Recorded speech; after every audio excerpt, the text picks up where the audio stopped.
Ngunan Ioron Aloho, the communication engagement manager with Inspire Her Africa. Just to let everyone know that this meeting or this webinar rather will be recorded. So please, just for your note. So once again, thank you guys. Thank you everyone for coming today. Welcome. I'm sure you guys are going to find this session very enlightening. And so before we start and go ahead with the agenda of today, which is the virtual mastery session with networking for growth with Ngunan Ioron Aloho.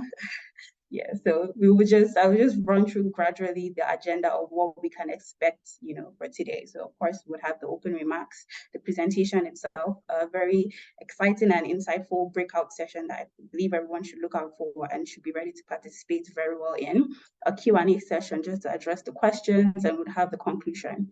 So before we begin fully, I would like to just briefly introduce Inspire Her Africa, right? Inspire Her Africa is a mentoring non-governmental organization that is, that works to connect women, to create a safe community for African women to connect, grow, and encourage themselves to achieve their full potential, right? And we do this by providing mentorship, guidance, and networking opportunities for women to pursue their passions, develop their skills, and be leaders in their professional spaces, as many of our mentees can currently attest to, right?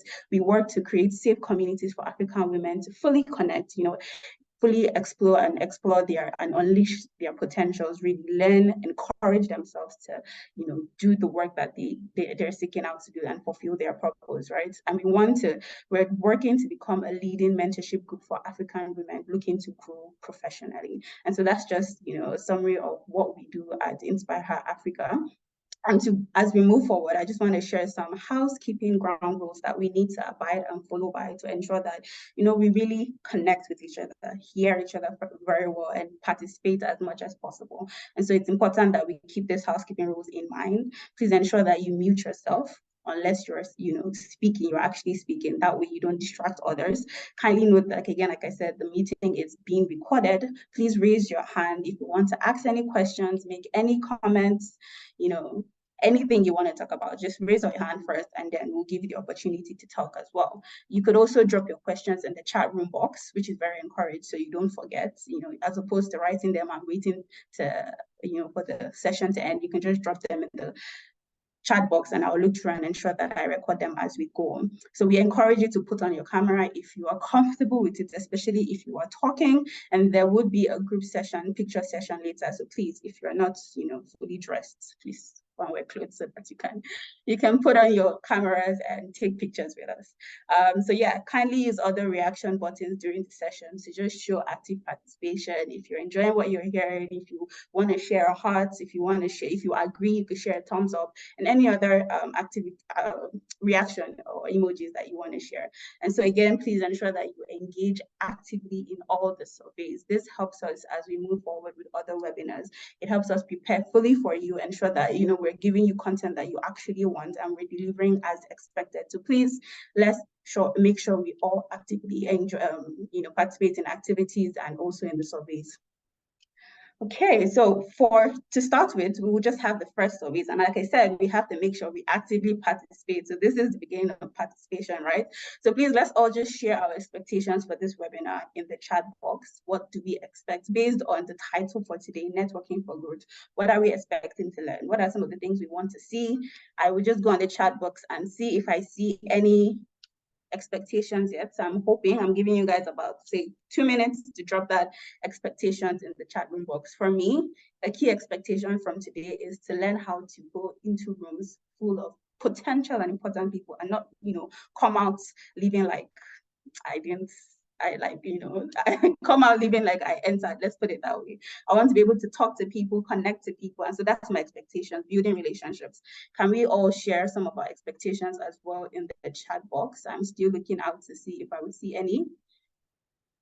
Okay, so I expect to learn how to connect effectively and sell myself well, which is key, especially for entrepreneurs and for everyone, honestly. Even for people that want to volunteer, you have to learn how to sell. Why should I choose you over so many other volunteers, right? So that's good. Anyone else? Okay, I expect to learn how to utilize networking opportunities effectively. Very key.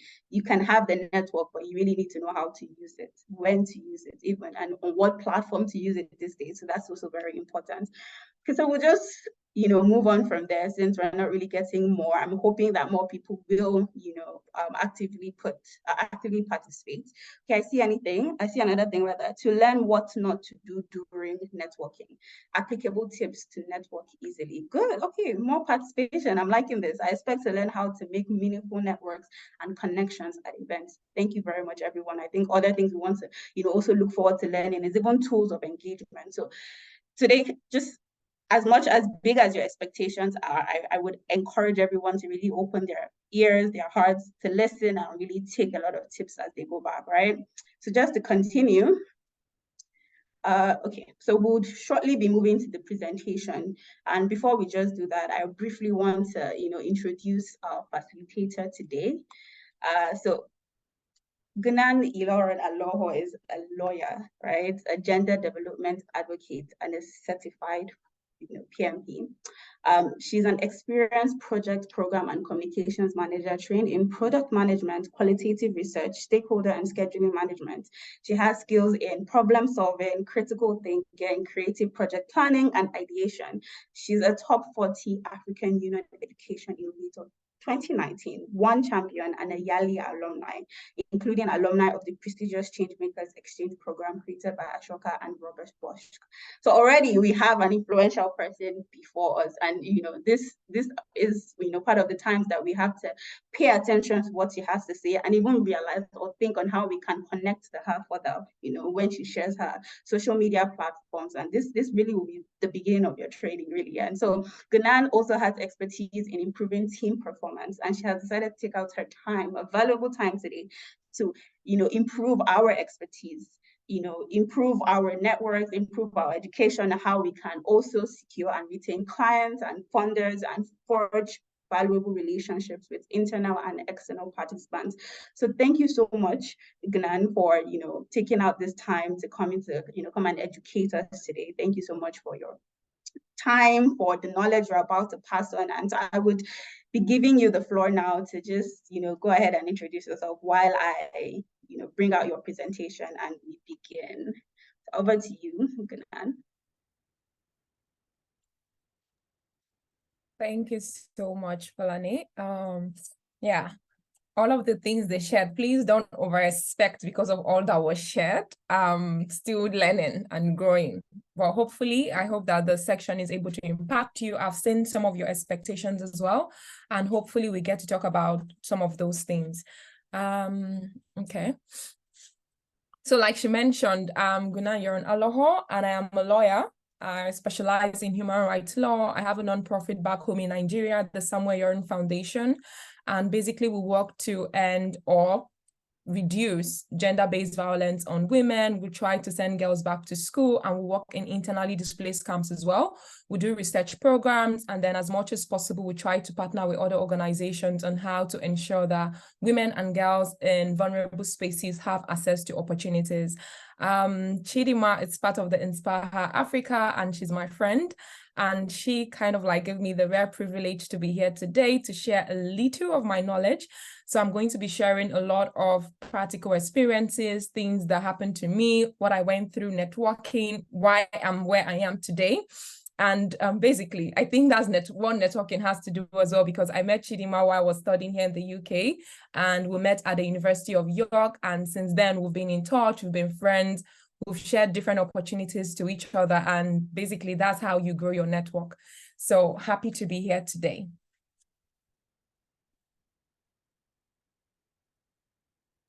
Thank you so much. And so your slide is currently up, and please, you may begin. This is the updated version, because I just shared with OJ that I had an updated version. Okay, so let me just, while we discuss with people some of their experience in networking, let me just try and fix that. Okay, so sorry for that stress. So basically, I kind of like share based on how the spirit leads. So this morning I was doing little soul searching, and some things I wanted to talk about networking, what we expect about networking, what shouldn't be. I wanted to include some of those in my presentation. And I can see some people already wrote here that they expect to learn what to not do during networking, because sometimes the expectation for networking can be in a certain way and all of that. My section today might not be what you would expect, because it's not going to be in a motivational kind of way. It's going to basically make you reflect a lot on how you've done things before now and what you should be doing moving forward. I hope it's going to be really interactive. We're going to go very practical, and hopefully we'll have a lot of people who are also able to share their own experience on how they've networked before, what worked for them and what didn't work out. So, okay. So because I tend to speak a lot as well, like I shared this morning, I have talking notes with me that I drafted this morning, just a few minutes before this section. And I have 14 notepad here, 14 plus. So I'm going to be using this basically to guide my conversation with you so I don't go off track, because in networking is a lot. I've been involved in a lot of programs, a lot of fellowships and all of that.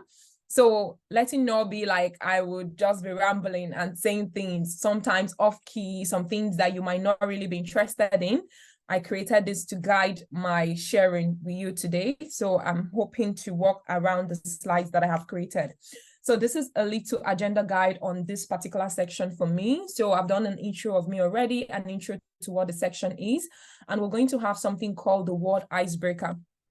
So for this icebreaker, I'm going to need two people to share what they think about networking, but we can get every other statement in the chat. And then we'll go to who you are, what do you expect networking to be like? And then we'll do a little network reflection, and then we'll do a reframing let down section as well. And then we'll get to the part where I talk about my own networking story, or whatever it is we want to call that. And then we'll go through a redo after learning all of these amazing things we're learning, and we'll have a virtual card collection in breakout rooms. Next slide, please.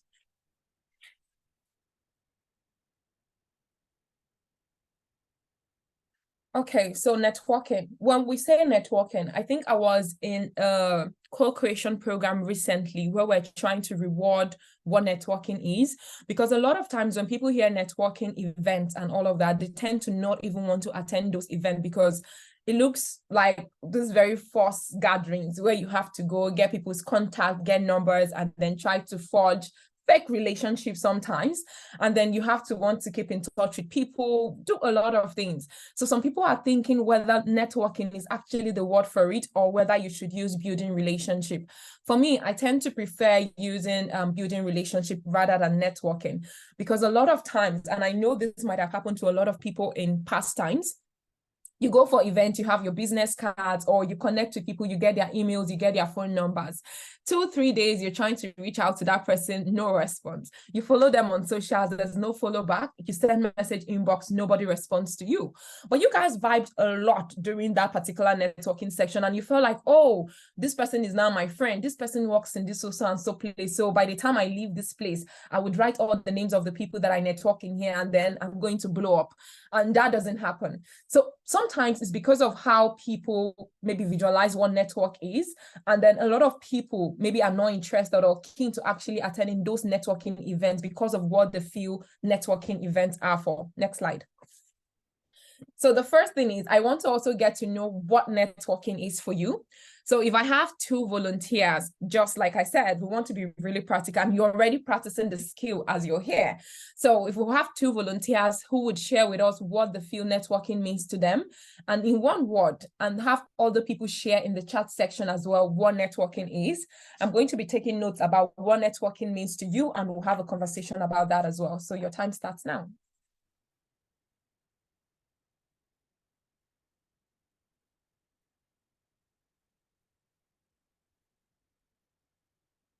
So 2 volunteers.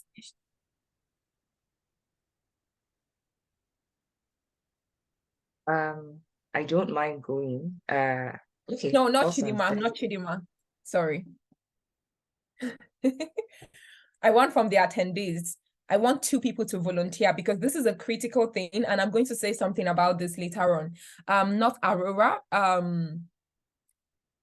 Mary. If Mary is not part of Inspire, I want people who are not part of Inspire her.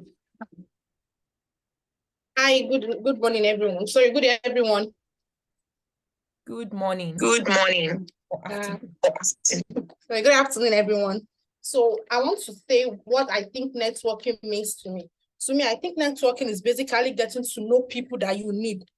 People that you need might basically not be in your feed, but getting to know people that you need, even there are times that you meet people that are not in your feed, but can actually know someone that's in your feed and later network into kind of that person. And one thing I've noticed about networking is that networking survives with communication. If there's no communication, there's no longer networking, like you said initially, that like some people, you get back to them and say, oh, okay, we met at so gathering, let's continue the relationship, but yet there'll be no response back. So networking survives through communication and knowledge. And one thing about networking, which I think it should also be, is there should be a give and take something. Both parties should be able to give values to each other. So that's what I think networking is to me. Thank you so much, Ohimbese. Can you pronounce your name, please? Are they doing? Oh, okay. Okay. Yeah. Thank you. Who wants to go Okay. next? I think Moyo Sori had her hand up at the point. Oh, yes, I did. Good afternoon, everyone. To me, I think networking is about building connections with people that you have similar interests with, or maybe people that inspire you in some certain type of way. Yeah, over. Okay, thank you. Okay, I love all of your responses, and we're a lot here, and I've seen 3 to 4 responses in the chat, so hoping to read more as to what you think networking is. You're here for a networking section, so everything you're doing here should be really intentional, and it should be geared towards building connections. So when we go into the mind reflection, you basically see maybe why some of your networks are not sustainable, why some are sustainable, even from what you're doing here. So the way you handle every single thing is the way you do everything, like we always say. So the way you're handling this section is the way you'd also handle those relationships you intend to build. So if you don't handle them in a certain way, you handle them in a particular manner, then it's also going to impact how basically your networking, friendships and all of that would be. Next slide, please. Okay, so I'm done with paper 1 and I have paper 2. Who are you? So when I was thinking about this question, it had to do with who a person is particularly and how you're able to build networks. So everything has to do with a particular person. There are people that if they go to events, they really just want to, they want opportunities, international scholarship. They want to attend networking events. They want grants. They want those kind of things. So they go to those events with that kind of mindset. So they're not going to really grasp knowledge of what is being said in that place. They're going to look for one person who attended that event that is influential that they can just get to meet. So you want to know the kind of person that you are. Are you a climber? And you want to also put yourself in somebody else's shoe. This person is also going for this event. The person would also have idea about, oh, this is the reason why some people like to go for networking events and stuff like that. So if somebody comes to meet me, maybe I shouldn't talk because that person doesn't really want to get to know me. They just want my connection or something. And like we can see in the chat, a lot of times what networking means to us basically is connection. But what kind of connection? Is it connection for friendship? There are some people who genuinely just go to events because they really want to learn a thing or two, or they really just want to build friendship. Some people are lonely and they need friends. So they go to that place and have genuine interest about somebody else's maybe passion, whatever work the person is doing. But if you're the kind of person who doesn't really have interest in any of those things, you basically go to that event. You talk about just yourself. You don't want to hear from the other person. This will be the reason why some persons, when you go back and try to send them a message, they don't even respond to you. Why? Because they didn't see you show interest in something that was of interest to them. You only wanted to sell yourself, but you didn't see that this other person maybe had a plan to also sell themselves. So both of you should be able to sell yourself to each other. So where is just you trying to lobby somebody, get to meet somebody, you move and all of that, people will watch and they'll be like, oh, I have to be wary of this person. And in honest, when we say networking event or sections, a lot of times what people have in their head is social climbers. You know, this person is very popular on social media. You see a flyer out there, you see that, oh, there are going to be 5 persons. Out of these 5 persons, there are 3 people who are really influential, who are always posting about trips to, maybe this week they're in New York, the next week they're in London, the other week they're in so conference and fellowship. And you're like, okay, if I go to this event, this is the person I want to meet. And you take a picture with that person. The next thing you do is you've tried to build in your own mind and head that you actually have a connection with that person. The way you even post it on socials would not maybe depict that this is somebody you're meeting for the first time. You're actually making it look like this person has been your longtime friend. So people should actually know this and try to also come to you. It's sad, but in our social climate of now, that's what happens, right? People also come to you based on people you know. People want to be friends with you based on the things you post. And there are a lot of people who are not posting on social media, but they are really influential. Take somebody for Chidem, take somebody like Chidima, for example. If you go to Chidima's Instagram page, you would not see a thing. The first time I knew about Chidima, how Chidima is so intelligent and all, she's like outstanding. And I checked her on socials and I didn't see her. I'm like, oh, okay. But I knew she was one of like the very serious persons. Different people will have different perceptions as to why she's not very active on socials. She has her own reason why she's not. But you would just imagine in your head that it's maybe because she's not as influential. She's not traveling the world. She's not participating in things. She's not on scholarship. Chidima was on Chevening scholarship, but you're not going to see any of those things. So sometimes you lose some potential connections because the image you have of this person in your head doesn't match what you're seeing on social. So you just feel like this is not somebody I want to connect with. So you want to now move on to the person who you feel, oh, this is a better person to be with for me to climb to the path where I want to climb. And then you meet that person. Somehow the person is now not the person that you expect them to be, sometimes getting close to them. Because sometimes you also wouldn't know people until you're really close to them. And then you see that, oh, this person, once in a while, they just go to event and they post about it and that's it about them. There's no solid behind the scene work that they maybe are sometimes doing. So the only thing they're able to show to you is what you know about them. There's no like in-depth knowledge, but that's the knowledge you took and you moved into that particular event that you went to. Some people don't go for events because they want to learn 1 or 2 things about that event. It's basically to build connections. Now, when you do things with a wrong mindset, sometimes it actually backfires. If you want to make friends with someone and you feel like, oh, I want to make friends with this person because of this particular thing, there are certain people that are really spiritual. Sorry, I'm bringing spirituality to this, but because I'm somebody who kind of like monitors emotions and all, when I'm in somebody who I feel like, oh, this person really likes me for me, I know. When I see people come close to me because, oh, I want to be close to this girl because of this particular thing, I still know. I feel those energies. So sometimes you want to do all of those things, but this person doesn't feel you in that regard because they know what you're already coming for. You're not coming with a genuine mindset of actually wanting to learn from this person. You're only coming to get what that person has to offer. And just like Adedoyin also shared, she said, networking is a give and take thing. So there are certain people who basically, this particular person is always waiting for opportunities from a person. They are never sharing anything. They're never asking how you are. If you don't even send them a message, is a problem. If you post an opportunity, you see, now imagine like maybe say 3,000 people on one person sending messages to one particular person. This is something that I have personal experience of, not up to 3,000. I have loads of people who sometimes will be like, oh, Ngunan, if you see any opportunity in this, can you share to me? And I'm like, oh, I share some of these things on my page, so you should be able to maybe see them, or I have a YouTube channel where I talk about project management, or I have this and that. They're never okay with those platforms I share to them. They feel like, oh, she wants to promote her YouTube. Why should I go to her YouTube? But I spend 2 hours, 3 hours to design content that will be beneficial to someone else that is not really beneficial to me. And I post on socials. And then I tell you, oh, if you want to learn about this particular topic, I already made a video and shared about it. Go and watch it. But the person will be like, I've watched it, but can you tell me more about this? Now, imagine I have 3,000 people asking me to do this thing. Do you think I would really have the capacity to do that? And then when somebody tells you, no, I'm so sorry, oh, just see the one I posted on Facebook, or this one I can't send to you privately and all of that, you start getting angry. Or somebody sends you, sometimes I even forget, and I actually promise you, I'm like, if I see it, I'll send to you. But I would forget because I won't remember all the names. I have over how many followers on Facebook? Imagine I'm sending links, opportunities to every single one of, that's like a full-time job. And even for full-time job, I don't think that the time hours would be enough. But imagine you're doing all, so those are the things you want to start thinking of the person you're trying to build connection with.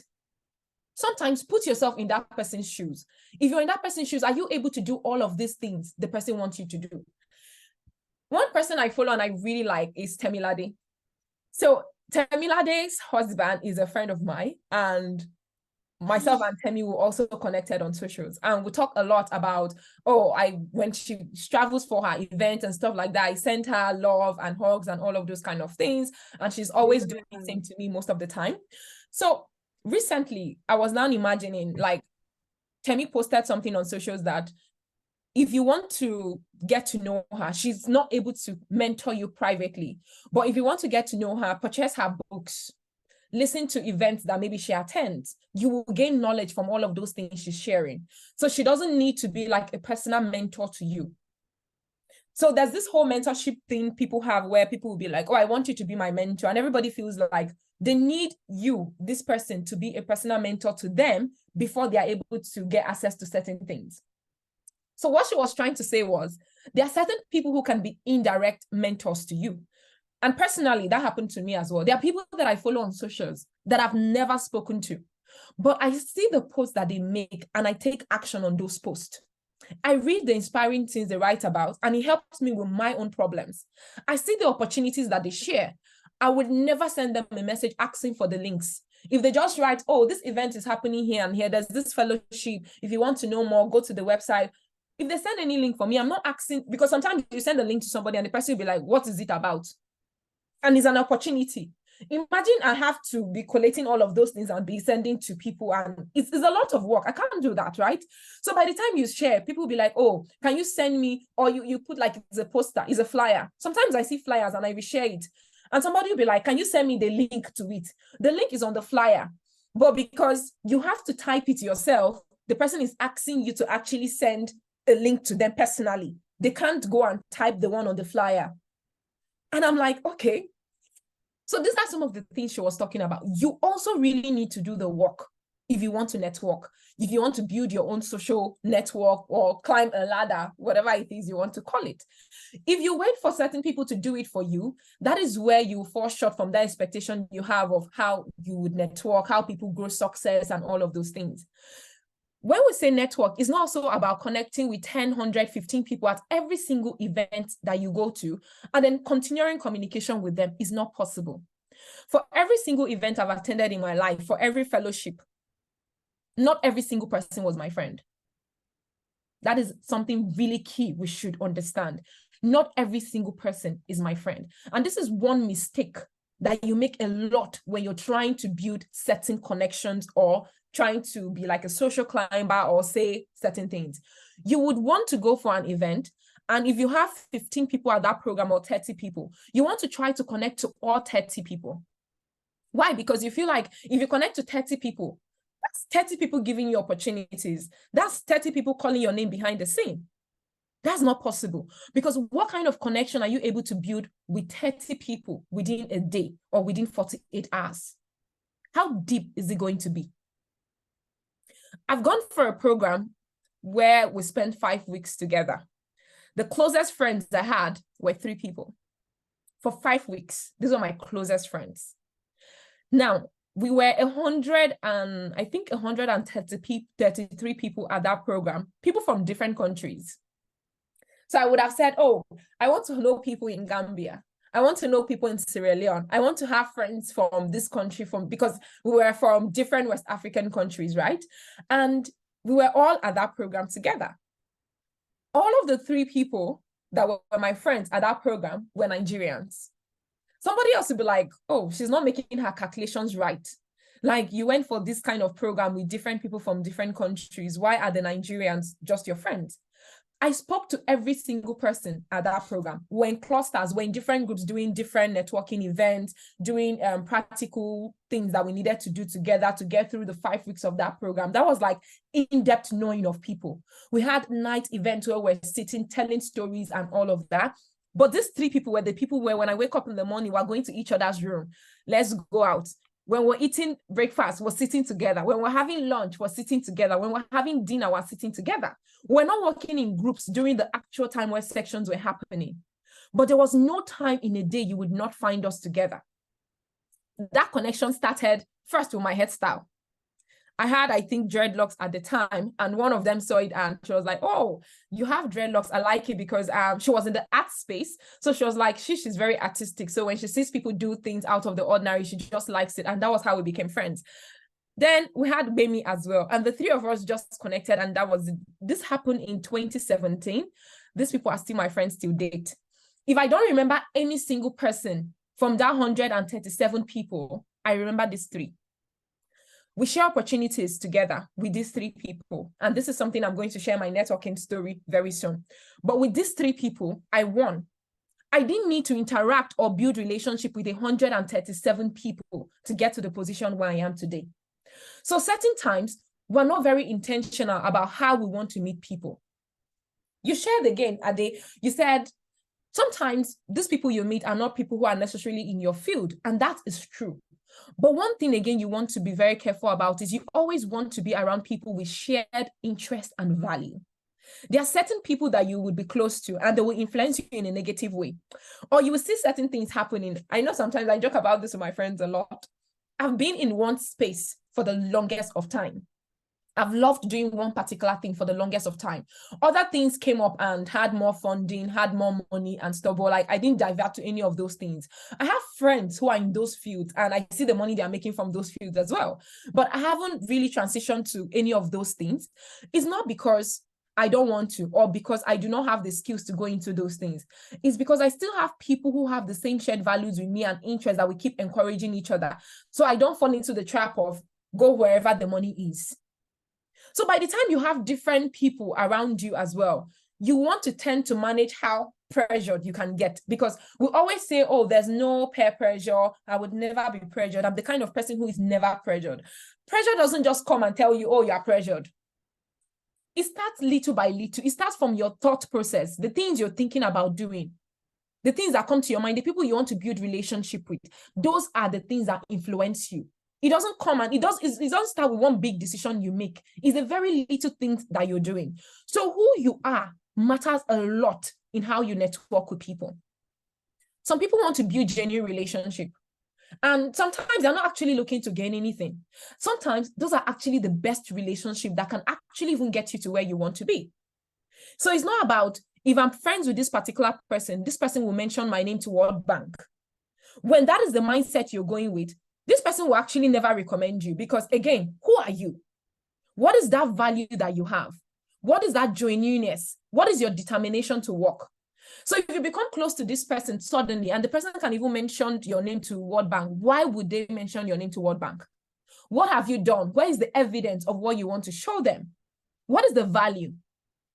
There's also something, again, about who someone is that really tells as to how much you would make or the progress you make in your networking ladder. There are times when I need to recommend someone for something, and there are always two things that I battle with. It's about the skill the person has, but also the behavior of the person. I have some persons who are really amazing. They have skills. Like if I think of somebody that I would recommend for this would be this person. But sometimes I think again about the person's behavior. How would this person represent me? Because you're recommending someone, the person you're also recommending tells a lot about you. So by the time you recommend this person and the person goes to this place, will you still have the kind of name that you should have? Will people still respect you for you? So yes, character is really, really important. There are people that I've had privilege to work with, not because they had the skills, but because of their character. So I'm like, oh, if it's skills, anybody can learn skills. I'm able to really teach this person because I like how loyal this person is. I love how determined this person is. This person is respectful. This person shows gratitude. I can work with that. You have skills, but you're very rude. You're unkind. No emotions to the work you're doing. I can't work with you. Now, context of why I talk a lot about character again is I work in the development sector, and I know this applies to business as well because I've been a business manager for up to 5 years with an international company in Nigeria then. But when it comes to the development sector, one of the things I always see first is passion. Somebody can have all the skills in this life. If that person does not have passion for that work they are doing, they will not survive it. I worked for a really long time without funding. There are a lot of people that would not have been able to stay with me because they are not getting the things that people would say organizations are getting. They will not be getting the kind of pay that originally nonprofits should be paying. Or sometimes they'll hear big names. Oh, organizations pay up to this, they pay up to this. I'm not paying up to that. Would that person be able to work with me? Would that person be able to survive? And then by the time you have these skills, but you're putting in your skills, you're doing every work well, but there are no emotions to it, you get tired of that work. The reason why I cry in my room and I move the next day into doing the work I do as passionately as I do is because I have that passion to see that change happen. If you're not that person, you won't do it. And it still applies to your networking. When somebody ignores you 2-3 times, you will cry and give up because you'll be like, what is happening? You're following. I've seen people, this is a trend that is happening recently. Some people would follow you and you don't follow back. They will follow you and follow you again. So they're doing that so that they'll get your attention. Like, I followed you and you've not followed me back. So they'll unfollow you and follow you again. So you're seeing it and you'll be like, this person was following me before. Like sometimes I'll be like, oh, okay, I get what's happening here. But what I do is, if you follow me and I don't see value in whatever content you're sharing, honest to God, I will not follow you back. So for me, you can unfollow me. Like, I won't follow you back. There are sometimes I follow people and I sit down sometimes and I reflect. And then if I see certain content that I don't agree with or that impacting me a certain way, I unfollow. That's how I protect my space. Because again, we tend to follow a lot of people and we're injecting every single thing. This person says this, you agree. This one says this, you agree. You don't even have a stand anymore. Like, you're just agreeing with everything. And sometimes again, you'll be like, this will not influence you, but it does. What you're reading from people's pages, and it does influence you. So when I see something that I'm not really fitting into well, I unfollow you for my own peace of mind. So when people unfollow me as well, I'm like, okay, maybe I did something that maybe didn't really sit down well with this person. And then I try to want to ask myself, what are the kind of things I post that will make someone want to unfollow me? Like, I do like a self-audit on my own character. Is everything okay? And when I check and I feel like, oh, I'm still on track as to the things that I want to do, I'm like, okay, fine. Maybe this person just didn't find value in this particular thing. Maybe they heard about me. They were thinking the kind of things I'll be posting will be different from what I'm saying right now. And that's the reason why maybe they're unfollowing me now. And it still comes down to when you know someone on socials and they now give you access, how do you then treat that relationship? Again, it's tied to who you are. So there are some people, you see someone, they post a lot of glamorous things. And see, the bad thing is, especially when you travel abroad, your pictures tend to look really nice because there's like nice landscape, beautiful environment and stuff like that. So when people see you posting those kind of things, they are the ones in their head who build a certain perception of you. You are not the one who created it at all. No pressure. You didn't create that. They created that perception for you. When they become close to you, they now start saying that this is just like an ordinary person. Is this one that see the things she's posting on WhatsApp, see her posting food. She's a normal human being, because on socials they did not see you like a normal human being. So now that they've seen you as a normal human being, they call it see finish. So they'll now be like, no, this is not the person that was like having network crush on, I was wanting to be in their space. They are so ordinary. And then you disrespect that access that has been given to you. What you're doing is you're not just canceling yourself from this person, but you're also canceling different channels. These channels are like, my channel of growth is really scary the way I think about it, because every single person in my network channel is connected with the next person. So when I share that, I hope you're able to connect the who you are to what I'm going to be sharing in my network story. Next slide, please. Yes, like I said, the section and everything we're going to be talking about is not going to be as we expected. So I would never really say I network with people a certain way. Like, I've never really gone for a networking event. I've gone for fellowship, I've gone for conferences, but I never really call them networking events. Because again, like for me, I said, the word network sounds a certain way to me. So when I hear networking section, I start thinking different things. And most of the time, negative rather than positive. Because a lot of times it's not people who want to know you genuinely. It's people who want access to the place where you are, sometimes without doing the work. There are people who sometimes will come to you and they'll be like, oh, I want this particular thing. I want you to call my name in this place. I want you to do this one for me. Give me a recommendation. How do I give you a recommendation when I do not know you? How do I give you a recommendation when I haven't worked with you? So when somebody comes to you, those are like the things they want you to do.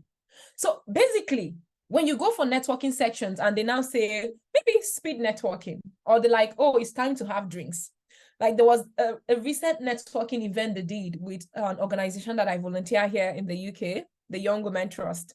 And I've forgotten exactly what that event was for, but there was a networking section in it. When it was that time, people were taking their wine glasses, moving around and talking to people. I did not move an inch. I did not move an inch because when I surveyed the room, I didn't see anyone I actually wanted to connect with. I had friends who were there with me at that event. I was already speaking with them. The CEO of the organization, she knew me then from social media already, from my LinkedIn. We connected. Immediately I came, we hugged, we chatted. I felt like I had all the people I needed in my corner already. I didn't need to make an impression. So I genuinely went to greet all of the people I had previously connected with in another program. Because before we did our networking event, we've had like series of online meetings and stuff like that. There were people that during those online meetings I connected with. I didn't try to go to meet someone new. I tried to then build a relationship that I already had with these people that I connected with online. I spoke to them, we chatted, we took pictures. Oh, finally meeting you after online chatting for 3 weeks, for 1 month and stuff like that. We shared some of the mistakes we've done in like the works that we needed to submit and stuff like that. And that was it. I left. Once I got home, I sent a message to every single person that I had connected with that I knew previously. Are you home now? Blah, blah, blah. Just that simple check-in. And because of that, the conversation continued. So I didn't wait till after 3-4 days, then I sent a message. Immediately, that conversation continued. But that was already building on an already existing connection. Now imagine how, because those people who I had already connected with, if you imagine what was happening that day, they also weren't trying to go and meet new people. They were trying to be comfortable with the people they already met. So imagine every single person was going there for new connection. Then the people you've built relationship with online, you would neglect them. Then you're trying to go and build new relationship because they said these people came from this organization. These ones came from this. So that's where you want to move now. This person is more influential than this person. And these people were like my peers, right? They were not the CEOs. They were not the founders of organization. And the people at that meeting were actually CEOs, the people who they invited. But because we're not trying to go and meet those people, I was trying to meet my own peers. I was able to forge a relationship with them. For me, that has been more beneficial than those CEOs. So it's the title sometimes that matter to us. So when somebody is a founder or somebody is a CEO, we feel like it's more beneficial to build relationship with that person than actually build relationship with someone who looks like us. So you see somebody like OJ, and you're like, oh, OJ, she's just small now. What's she doing? Does she have organization? Does she have company? She's just a student like me managing. So what value is she able to give to me? So you see, they now call somebody else CEO. This one, this, you're not like, okay, is the top ladders I want to go straight. People see this, people watch. This person that you maybe benefit from, because this is your pair. This is somebody that can easily give you their contact. This is somebody that if you send a message to, they can easily respond to you on WhatsApp, on Instagram or Twitter. But because you're trying to meet CEO that already 1 billion people are trying to meet, the person won't have your time, obviously. The person won't even remember you. Even if they collected your card, maybe they're either trashing it or they keep it with them as a souvenir. But they can't really remember any impactful thing you even said to them at the event as much as to build a connection with you afterwards. But that's the problem that we have. We tend to go with populars rather than the person who should give us value. We tend to build bigger instead of building from small. So when you go to a room, the first thing you want to do is to try to find the person with the biggest title, with the biggest name, the person you think has the biggest value to give to you. That's who we go to.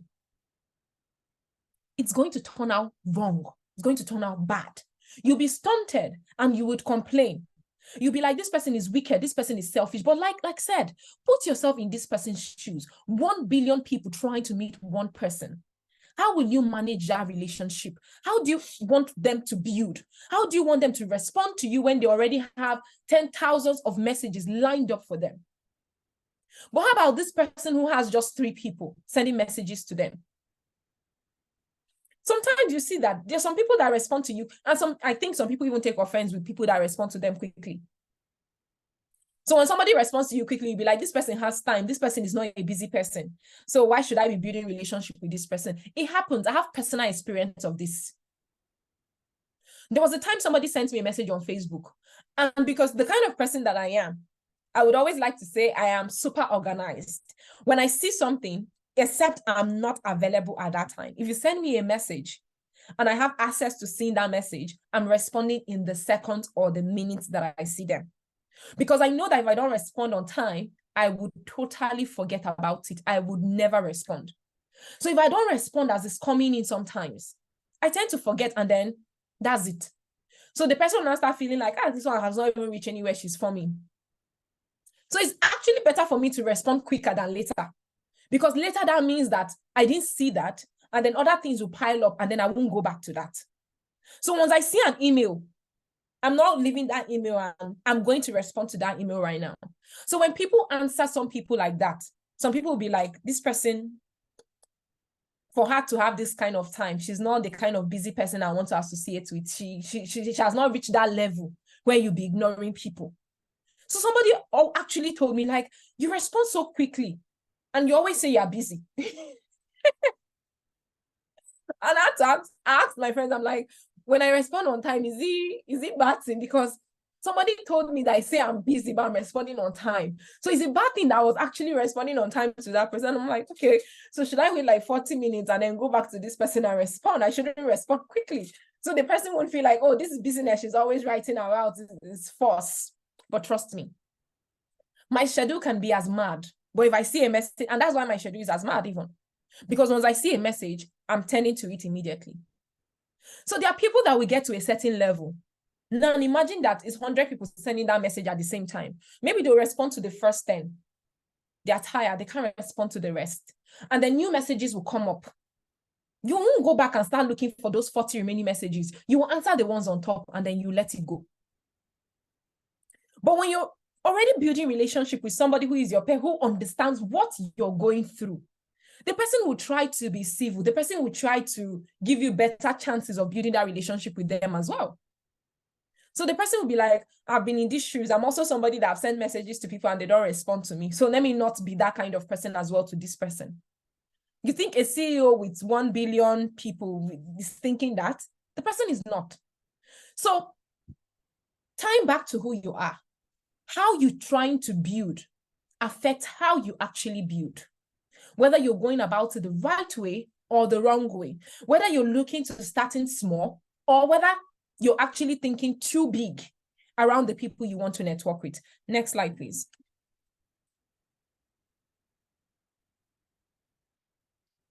And quickly, just going back to what I said, Temilade has spoken about indirect mentoring. You can also do something like the indirect networking. You don't need to build relationship with every single person who you've met and you feel like this person is going to give you value. You don't need to. There are people that you just see the things they are posting. You want to digest as much information as they are giving. You want to build relationship with them on that platform. One of the easiest way how I connected that message was this. If you're on social media, Facebook or Instagram or LinkedIn, or anywhere, for example, and you always make a post and there's one particular person always responding, the person is always sharing their own perspective about that particular thing you're talking about. Would this person be somebody you remember or not? Let's imagine you've shared your post 10 contents in a week. And for all those 10 times, this person consistently will respond to them. The person will share their own feedbacks. The person is going to say, oh, I downloaded this too. I read this particular thing. Oh, I have experience in this thing too. That's how you're going to build that relationship. Trust me. There are people that I've met and related with, like, based on the shared knowledge that they're always sharing things. And most of the friends I have, they're from social media. Or people that I started talking with online and somehow we became friends. Those are the closest friends that I have. And then for my workplace as well. So sometimes it starts with doing those things, like being very intentional about how you build that relationship with people. This person is not your friend that you're chatting on WhatsApp with, but your connectors on that social platform. So the person is the person knows about the things you post about your interests and they're sharing the same. You will never really forget this person. You would remember that, one time, maybe if the person doesn't even say something or like your post, you'd be like, this person is always liking my post. She didn't like my post today. Let me check on her. That's how it will start. Maybe that'll be the first inbox interaction. And the person will be asking, oh, I always see you on my post and stuff. I didn't see you this time. Hope all is well. And that's how it starts. So sometimes, again, going back to Adedo, she said something about give and take. So sometimes when you feel like you don't have to give to this relationship, you don't have to build for this network, you just want to give phone number and then magic should happen. You have to actually build it. So when we say build, it actually means building. This very hard work that you do. Communication is really hard. So taking time to religiously follow someone, build on whatever post that they are making, share your own perspective on the things that they share about and all of those things, attend events that they share for you is a lot. Exactly, Abigail. It has to be very intentional. So if you're not intentional about it, it will crumble. You start and you stop on the way. So I want us to do a quick network reflection based on the things that we've said here. What and where was the best place you met someone? How long ago was it? Are you still in touch with that person? What did you discuss? What do you remember about that person? Who is your network crush? Someone you wish you had access to? And what value do you think you would bring to that person? So like we did before, if we can have 2 volunteers share, and then the rest of us are able to like share in our chat and all of that, that would be really helpful. So 2 volunteers, please.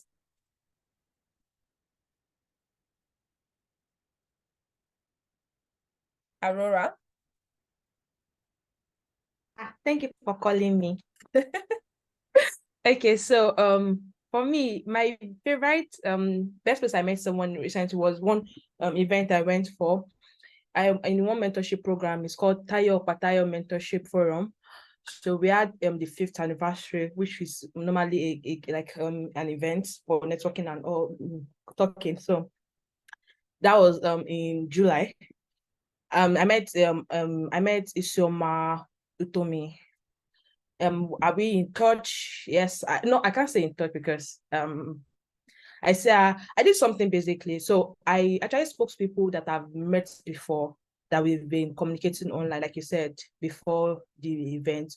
So I just went to go and meet them and we talk, and then so our online presence still continues because that kind of like put a face to this person's name. But Isioma, I've never seen her before. She just came into the program and she was smiling all through. So when they said you should do the networking part of the event, I walked up to her and we spoke.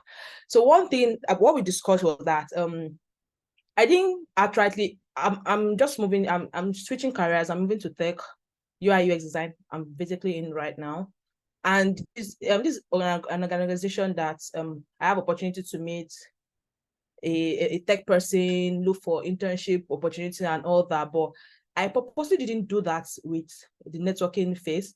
I went to go and meet with them. She's actually not in tech. I thought she was not in tech actually. Then we started talking and I found out she was actually in tech.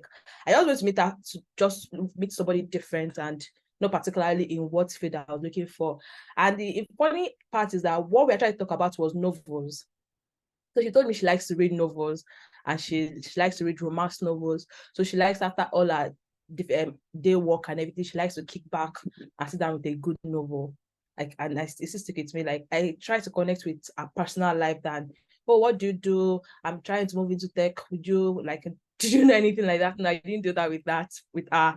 And from there, she kind of like, she even recommended him to somebody she knows as in tech, even though I try not to. Like, she's like, no, I think you should talk to this person, find out with her, send her a mail, and she gave me the person's mail and everything. And that was really, really nice. We still, whenever she sees my post on LinkedIn, she likes. If I should mention her name on any post, I think I just did that once or twice. She likes and she comments. So I think that's it with that. For crush, I really not a particular person of crush. I don't know. So if I dive into this person, I think that is where I'm still going to be reflecting on. So thank you. Thank you so much for sharing. That's amazing. So we can see what network just did for her there. She was trying to build a relationship. She didn't go with the mindset of actually just networking with someone. And that kind of like transitioned into the person recommending her to someone. When somebody recommends you to someone, trust me, there's a lot of trust for that person to do that because recommendation comes with a lot. So we need one more volunteer to share and then we would move. One more volunteer.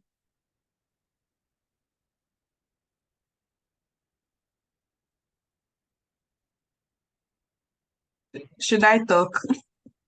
No, you. Sorry. I was going to do Chidima. I mean, I can never talk about my connection with Chidima, my connection with you. Those have been very interesting. Oh, someone wants to talk. Itofa. Okay, Oh, maybe hi. we let it off and talk, and we'll just allow you also just share for knowledge for people to just grasp what we're trying to do here. Yeah, it's so fun. All right. Hi, Ngunan. Thank you so much for the opportunity. And OJ, thanks a lot for setting this up. I think for me, the question is saying how have the most right time you've networked with somebody? Yes. I think for me, it was meeting my wife to be because we met on Instagram. And honestly, it was as simple as I was in America at that time. Okay. I don't know, can everybody hear me? Okay, Yes, we it can. kept okay. Oh, okay. And so this person finds me on Instagram and you apparently just connect us to the work we're doing for children and education back in Nigeria. And for some reason, we just, like Ngunan said, she would always drop really encouraging comments from like the hundreds of like and hundreds of comments. Her comment was always standing out. So out of curiosity, I was like, you know what, let me even just go to this person's DM and say thank you to her for all the encouragement. And I just said, please, if you would like to get on a Google Meet call sometime, I would also like to hear what you're doing because she was working in the human rights space as well, in Ireland. And long story short, we got on that Google Meet call, and I just knew this was my wife sitting in front of me. And the story is the rest is history. So we just resonated with what Ngunan said. Congratulations in advance. And thank you so much for sharing. I can see people saying that they'll take their Instagram now serious. But yes, so you see, this came from like a place of genuineness, just asking how somebody is, and it's transitioned into something else completely. So when you're just genuine with someone, things are bound to happen. Connections will be formed, and you'll basically build the network you want to build. So I'll let OJ share hers, and then we'll move on. Oh, okay. Thank you so much. I don't know if I can top what Itofa said. That's just like the peak, but just so thank you so much for sharing. But I mean, I think it's a story that people on Inspire Africa mentorship have probably heard because Chidima shared this how I and Chidima met basically, which is what you talked about. Like I think it was a point of being in the right place at the right time, I guess, and just following your interest and just being you, right? So we both signed up to attend London Model WHO simulation. So Chidima came all the way from York. Me, I was based in London, so I mean, I just carried my bag and went to the place. But I even got into that conference based on another network, which was even it is another backstory. But let's focus on this actual because it was not a free conference, but I got into the conference for free based on a network that I already had. But we got there and then we were both delegates for Nigeria. So we're co-delegates for Nigeria. We're supposed to represent Nigeria at the WHO simulation. And so that was essentially a good stuff. We still have a picture from that time. And I know after that, we just kept in touch. Then Chidima was like, I'm coming to London because I want to do something. Can I stay with you? And I was like, of course, come and stay around. So she stayed. So that was from that conference, she was able to do that. And then later on, when she wanted to start Inspire Africa, she reached out. She was like, based on, I mean, all the interactions we've had from the London model, the WHO, from the time she spent, and she was like, oh, I'm really interested in doing something for women. Is this a vision you would share. And I'm like, oh yeah, definitely. I've already even been thinking of doing something entirely separate, but we don't need to do two things. We can combine both and collaborate to do the same thing since it's the same goal. And I mean, that's it here. And then I remember when you joined Ngunan, and I saw Chidima posted on her status, oh my God, yay. And I was like, Ngunan is in one. And I was already one, I was like, this person is definitely going to be a connection. So I have to be honest, I did not even know you before then. And it wasn't even, but because I know Chidima and like she's a valuable person, I was like, for somebody to be in her network, the person is 100% valuable. So before I met you, that was my opinion. I was like, this is value and I'm going to be your friend. So that's it. So that's my story of networking. So for all of my friends, what I try to do is to ensure that I can bring value to them. Like I can help you. I always tell people that are close to me, if there's something you think I can do for you, reach out to me. I will do. If I can do it for you, I will do it for you. That's 100% me. So that's over. And that's very true.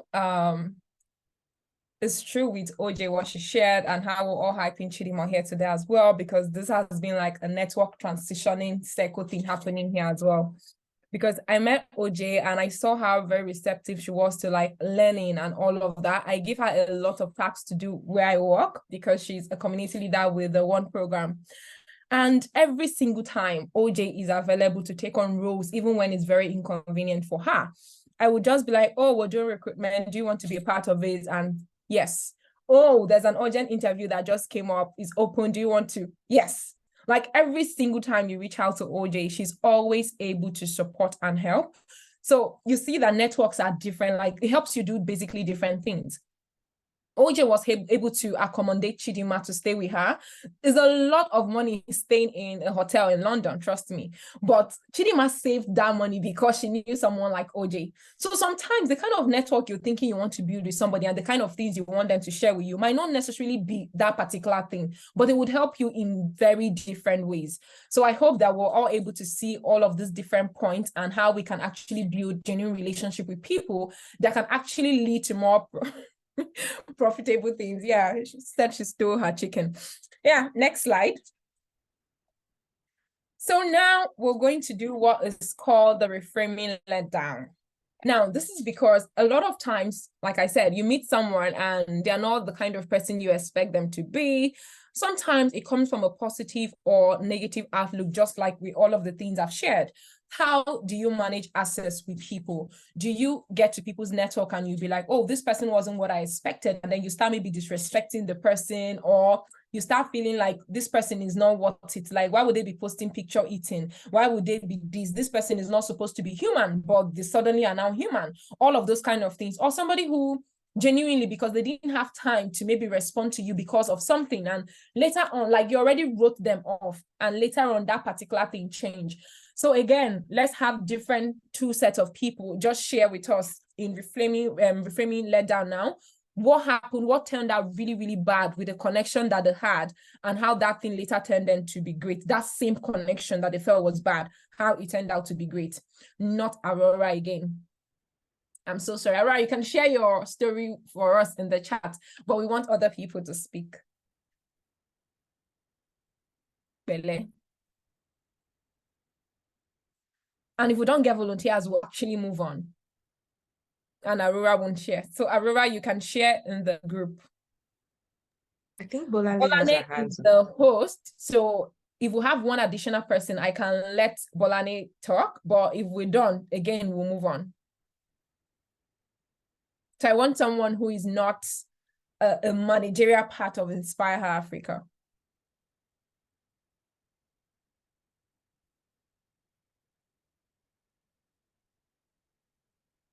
Yes, yes, yes. Who is sharing? Nobody wants to share. Nobody wants to reframe something that later turned out to be great for them. Okay, we would move on, but I hope we get the gist, and I will come back to this later on and share something as well as to why we're doing all of this and the responses we're getting right now. Okay, so we've come to my favorite part, where I will talk and talk and talk. So for me not to talk and talk, I'm using these things that I've written here, these notes, to kind of like guide me.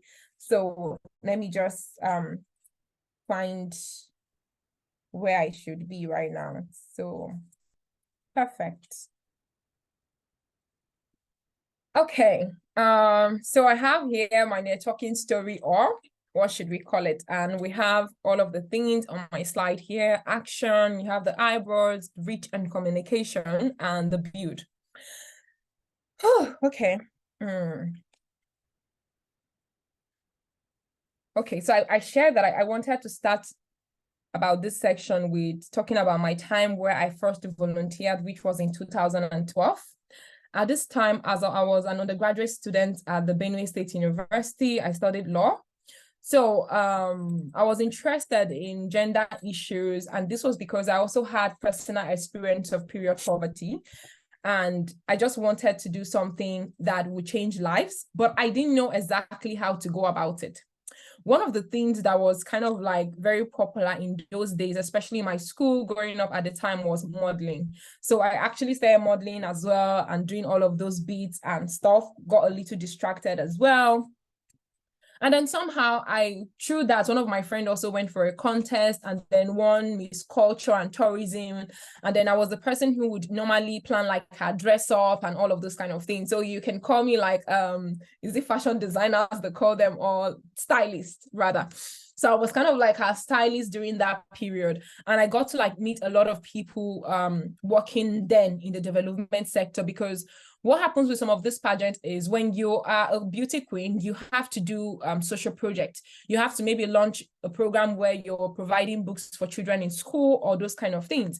But that was how I started getting ideas about, oh, okay, there are things about this pageant stuff that I didn't really like, but there were also like good parts of it, and I got involved. I went for a few contests myself. I won one of it. And then I decided to do a project afterwards. And the first project I had done then was campaign against rape. And afterwards, I just started trying to build relationship with people who were working in the development sector. What I did then was I didn't go to meet any of them and ask, oh, okay, can you support me for this? Can you give me money for this project? Can you do that? That wasn't the first action. So the first thing I did was I actually started volunteering for organization because I wanted to learn skills. And then because I was researching, I've seen a lot of things that people say about nonprofits as well, the work and all of that. I wanted to do something different. Maybe some of you know Benue, Itofan, for example, does work in Nigeria as well, and Benue State. In those times, around 2012, 2013, we didn't have like really big organizations in Benue State. We're still like trying to grow up and get into the whole development sector stuff. And I would proudly say, I think my organization was like one of the first. Like we had very big established organizations from like these very big organizations. But like from a young person's perspective and all of that, my organization was like the first. And we started doing that. I started volunteering with people regardless of the fact that I had that nonprofit. I was volunteering and trying to learn stuff, basically to get my footing on what it is I wanted to do. So during this time, I was doing everything. I didn't have a goal or a mission. I just wanted to change the world. So if changing the world meant campaigning against rape, if it meant getting children to school, if it meant cleaning the environment, I was all in for all those different opportunities. I did all of that. But doing all of those things, I was getting to see the things I was more passionate about, the things that I would be involved in and would easily trigger me. That was how I was now getting to know that, okay, this is where I want to focus on. Because I also wanted to have a focus. I didn't want to be the kind of person who was doing every single thing.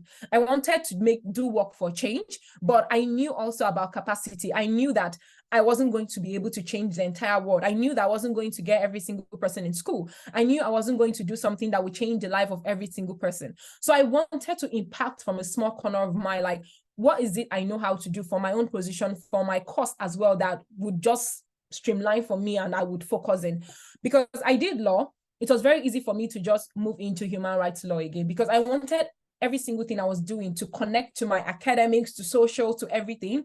So it doesn't become so difficult for me later on, because like everything is so different. Your professional life is so different. Your passion project is so, like, everything is just scattered all around. It can take a lot to manage.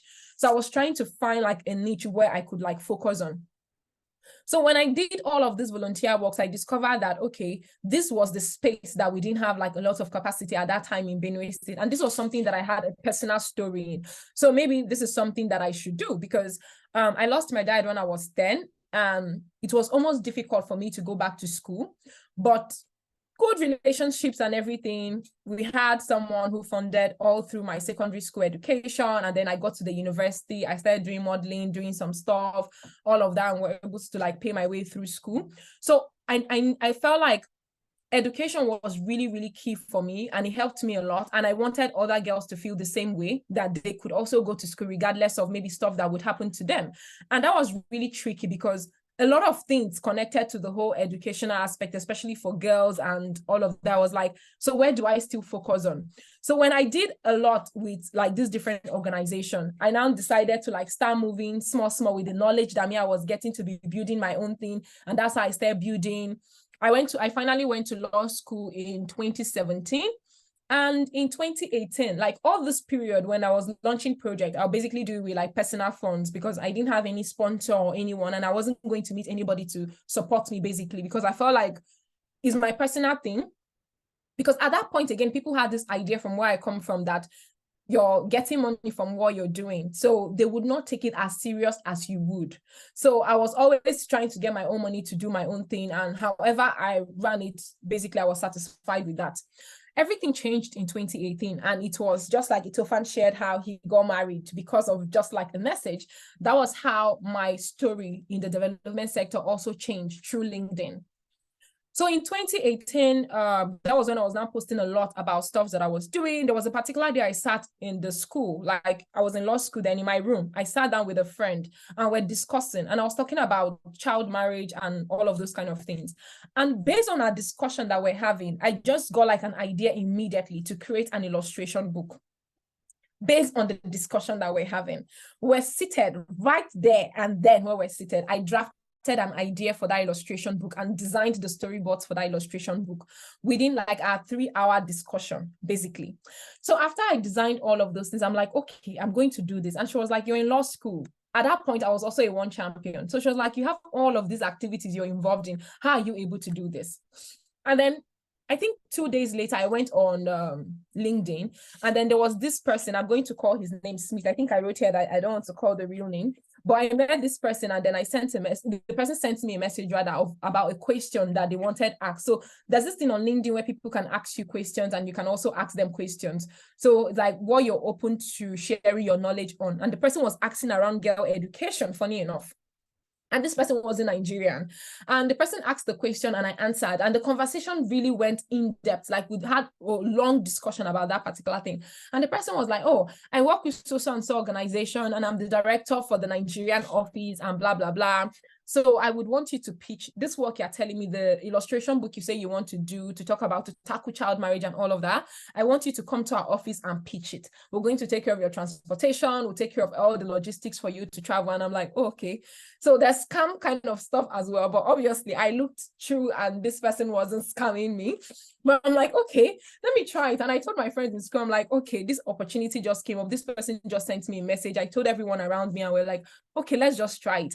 I did a short proposal for the illustration book, finished creating the like storyboards that I wanted, the draft work and everything. They booked my flights, booked my travel, everything. I went to Abuja and I pitched this project to them. And 2 weeks later, I actually got a grant from this organization for this project. And we spent 1 year implementing this project. This was like the first biggest project that I ever did, the Ivy project. We even turned the illustration book into a short film. We did film screenings in Lagos that was fully funded by the organization, aside of the money that they had already given us to actually implement this project. We did all of that. We continued like with this whole relationship building. Immediately, I finished law school. They sent me a message. They were like, we loved how you worked on this project. It showed that you're really passionate. We've never done this before, but for the first time, we want to try like an intern relationship and see how that works. Again, that was how they paid my flights, paid for everything from Lagos. I moved straight away to Abuja. I think immediately I finished my law school, I was called to the bar then, and then I wanted to start my, what's it called again? NYSC. So it was during that NYC period, I had to also still travel back to Abuja. And I was working with them. That was like the first time I earned the most in my life because they paid a lot and they paid my transportation, paid everything. I interned with them. So they wanted to run of what interning would be like for their organization. So after that, they saw all the works I did and they were like, they really like how passionate I am. And they want me to do another proposal for like another project that I want to do. And I started working on that. But before I left and I was going back to Lagos, one of the consultants who was also working in their office was like, I see how passionate you are, because there was a project that came up within the organization that they did in Abuja then. And I kind of like co-managed the project. I did all of the draft works that they wanted. I went over and beyond basically. And that's the kind of person that I am. If I want something, I go over and beyond for it. It doesn't matter if it's my personal stuff. Like, I would actually take your own stuff very personal that you'll be threatened. You feel like this person wants to take over my company. That's the kind of person that I am. So I did all of these things and they were like, oh, wow. You know what? There's another organization in Lagos. As you're going back to Lagos, I'm going to recommend them to you for you to do this particular work with them and all of that. And I went to Lagos, and then this very big organization, some of you might know Frederick Ebert Foundation, Stephen Foundation.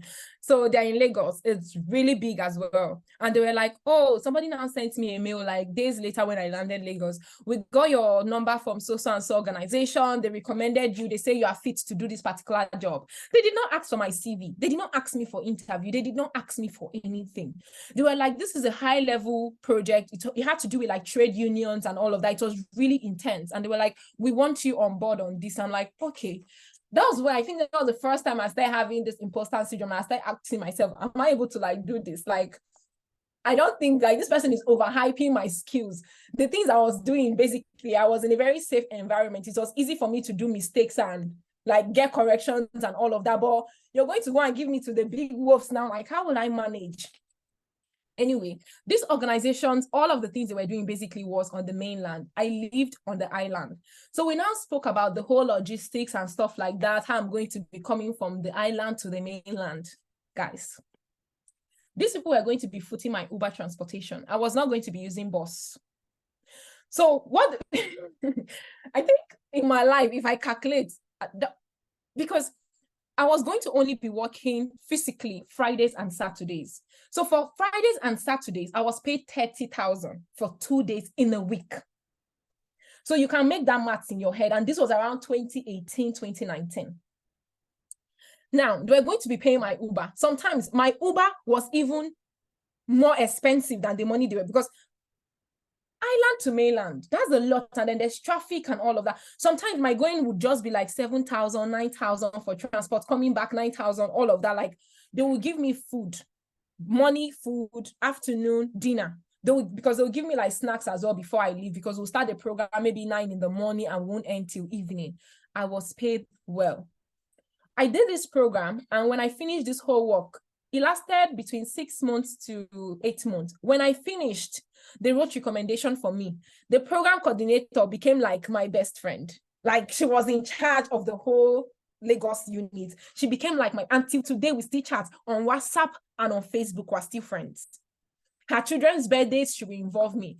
During this period, I had already launched the Ivy project, and I had like the illustration books and stuff like that. Do you know that this organization became interested in that project because this organization had already recommended me to them? They purchased the books, shared it to people as well, supported me. They even referred me for other positions. Since I was in Nigeria after my law school and doing all of these things, I had never used my CV to get a job until I came to the UK. And all of that was because I was able to build sustainable relationships with people. Now, imagine I had gone to the office in Abuja then, and I didn't do work where I'm like, these people are paying me this, so let me work according to what they are paying me. Or this is just what they say I should do, so let me do this. The reason why I was recommended was because I was always doing whatever I needed to do exceptionally well. I was going beyond what I even needed to do. Like, they were mad impressed. I won't even lie. Sometimes I always tell myself, I better start hyping myself as well. Like, they were mad impressed. Till today, they tell me. Till today, we still keep in touch. Till today, that organization in Abuja still sponsors my organization for projects. The recent project that my organization is currently doing, which is a 3-year project, is still funded by that same organization that I interned with in 2018. So you see the connection. I don't need to go and build new relationships for things to happen in my life. These are relationships that had already been built long time ago. I'm still profiting from them. And that was not the intention. The intention was that wherever I go to, I do what I need to do well, and then I live well. You see people come to an organization sometimes, they say they want to volunteer. in the guise of building network. And then 2-3 days, people are calling you, trying to reach you. Nobody can find you. When they call you for this one, you cannot do, which is part of the things I say I will say here, which is why we're saying reframing, let down, who is going to volunteer to speak and all. Every single person that spoke here, I've remembered them. I know what Aurora is doing. I know her field. If I have opportunities for her field, I can easily share because she was able to get the platform and share what she's doing. Itofan has shared, and if any single person here is interested in working with children, they know who to reach out to because he shared that. So when you go somewhere, you want to stand out. And that is what I've always done for myself. I started it unconsciously. But when I realized it, I started building on it intentionally. There is no, even if I don't know something, I will raise up my hand and say, I don't know this thing. Can you put me through again? Just so you see me in that program. I went for a program for 137 people. If they talk about me, to every single 137 people, they would remember my name. There was a reason why. I have never gone to a program and kept short. And even at that, there was a reason. There was a time in my life when I went for a program. And all through that program, we stayed there, I think it was for 3 days. We left that program. And after that program, nobody was reaching out to me. In the WhatsApp group that we're in, nobody was calling my name for anything. Nobody didn't know me. I didn't build a relationship with nobody. And I realized that when they talk about stuff, nobody was posting to say, oh, it was Ngunan who said this, Ngunan works here, because I was timid. Nobody remembered me for nothing. When I went for the second of that program, and see, God gives second chances, and third and fourth and fifth, I got a second chance for a revamp of that program. The second time I went for that program, the upgraded version of it, I made sure every single person remembered my name. Everything they said, oh, we need volunteers for this, my hand is number one. We need volunteers to do this one, my hand is number one. Can you share your experience? I will raise my hand. I was no longer thinking my experience is not worthy to be shared. However timid my experience was, however local it sounded to someone else, I ensured that I was able to share that, because regardless, there will still be people who will relate with you. When you stand out, you're hard to forget. There are people who have reached out to me or sent me, I will not be talking to somebody for 3-5 months, will not speak. If that person sees an opportunity in my field, be sure they will send it to me. They'll be like, Ngunan, I remember you do stuff in this particular area, so I just saw this now, and the person will share it. Do you know why? Because that person remembers something I had said somewhere. They see the works that I'm doing, there's evidence. So they'll be like, there's this thing, let me recommend her for this particular thing. This organization I said I intended recently, we co-wrote like a very big book that they're going to be printing out very soon and launching. They wanted a topic to go on stakeholder engagement. When that topic came up, they reached out to me. They were like, Ngunan, you are the best person to do something around stakeholder engagement. And you know what stakeholder engagement is? It's still building relationship and all of those things, whether in the local communities I go to or wherever it is. So for them to have reached out, and especially because of how long me and the organization herself have come, they were like, you're the best person to do this. And I shared. I've done a lot of free works. I've done, is it speaking at programs? Is it co-writing a book for somebody? Even this project management that I teach as a course. I've been able to do a book, like I could, because one girl, she came there one time, she was like, oh, she wants to write a book about teaching people how to get this particular thing. So she wants people to know how to manage projects. She wanted me to write an entire chapter in that particular project. I did it.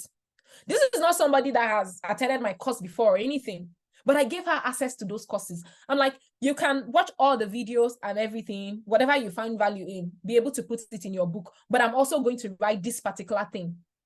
And I was able to write and give to her. This is something I did. Do you get? I teach project management as a paid course, but I wasn't going to hoard information.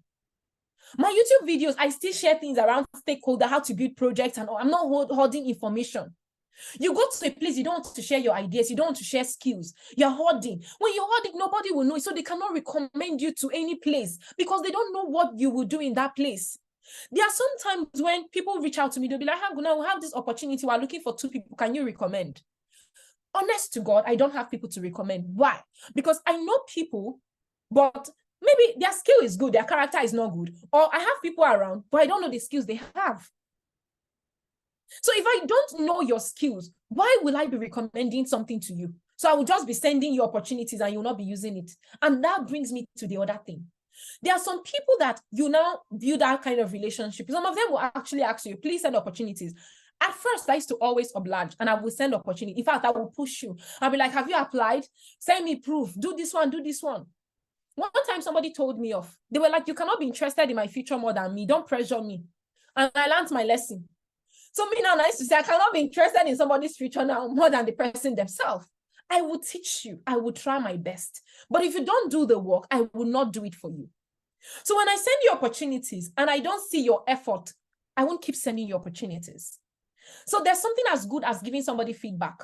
You send somebody a link to apply for something. If they apply for it, the good thing is to reach out to that person who sent you that link and be like, oh, I've applied for this opportunity. Thank you so much for sharing it. Or, oh, I'm applying for this thing and I have issue with this question. Can you help me?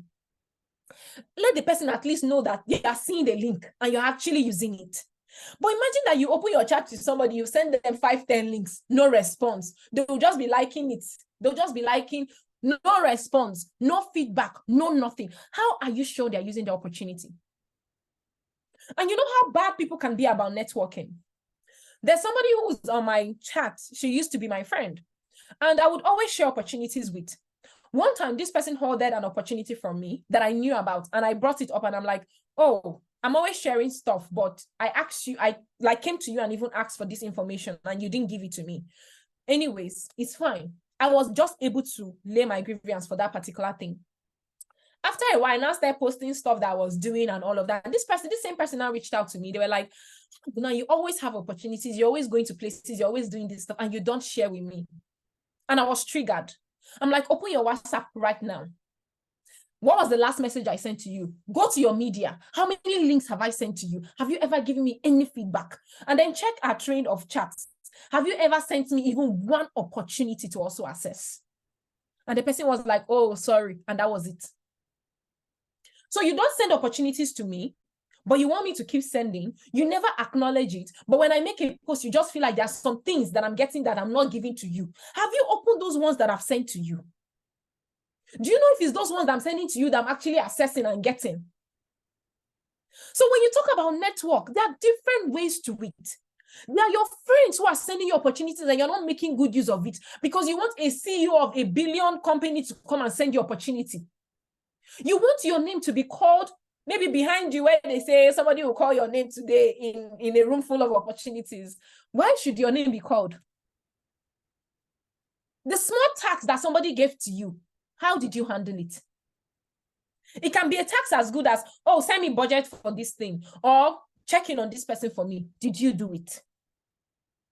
Like I said, how you do something is how you do everything. Another way to just show us how networking works is, we were here and we're talking and we said, oh, 2 people volunteer. At first, nobody wanted to volunteer. When you go and you're in those spaces where there'll be the people who would maybe help you assess opportunities, when they ask you to also share, is the same way you approach the situation, is no difference. This is even a virtual space. So you know that at least virtual is different from physical, where you actually have to be there, you're pitching yourself, selling yourself to somebody. When every single time somebody asks you to speak, is an opportunity for you to sell yourself. You want to make yourself so memorable to someone. Okay, let me give an example. This is not something I should share, but let me share. Itofan is here now, right? Itofan is one of the recent CLs that just came into the one program. And we did the residential.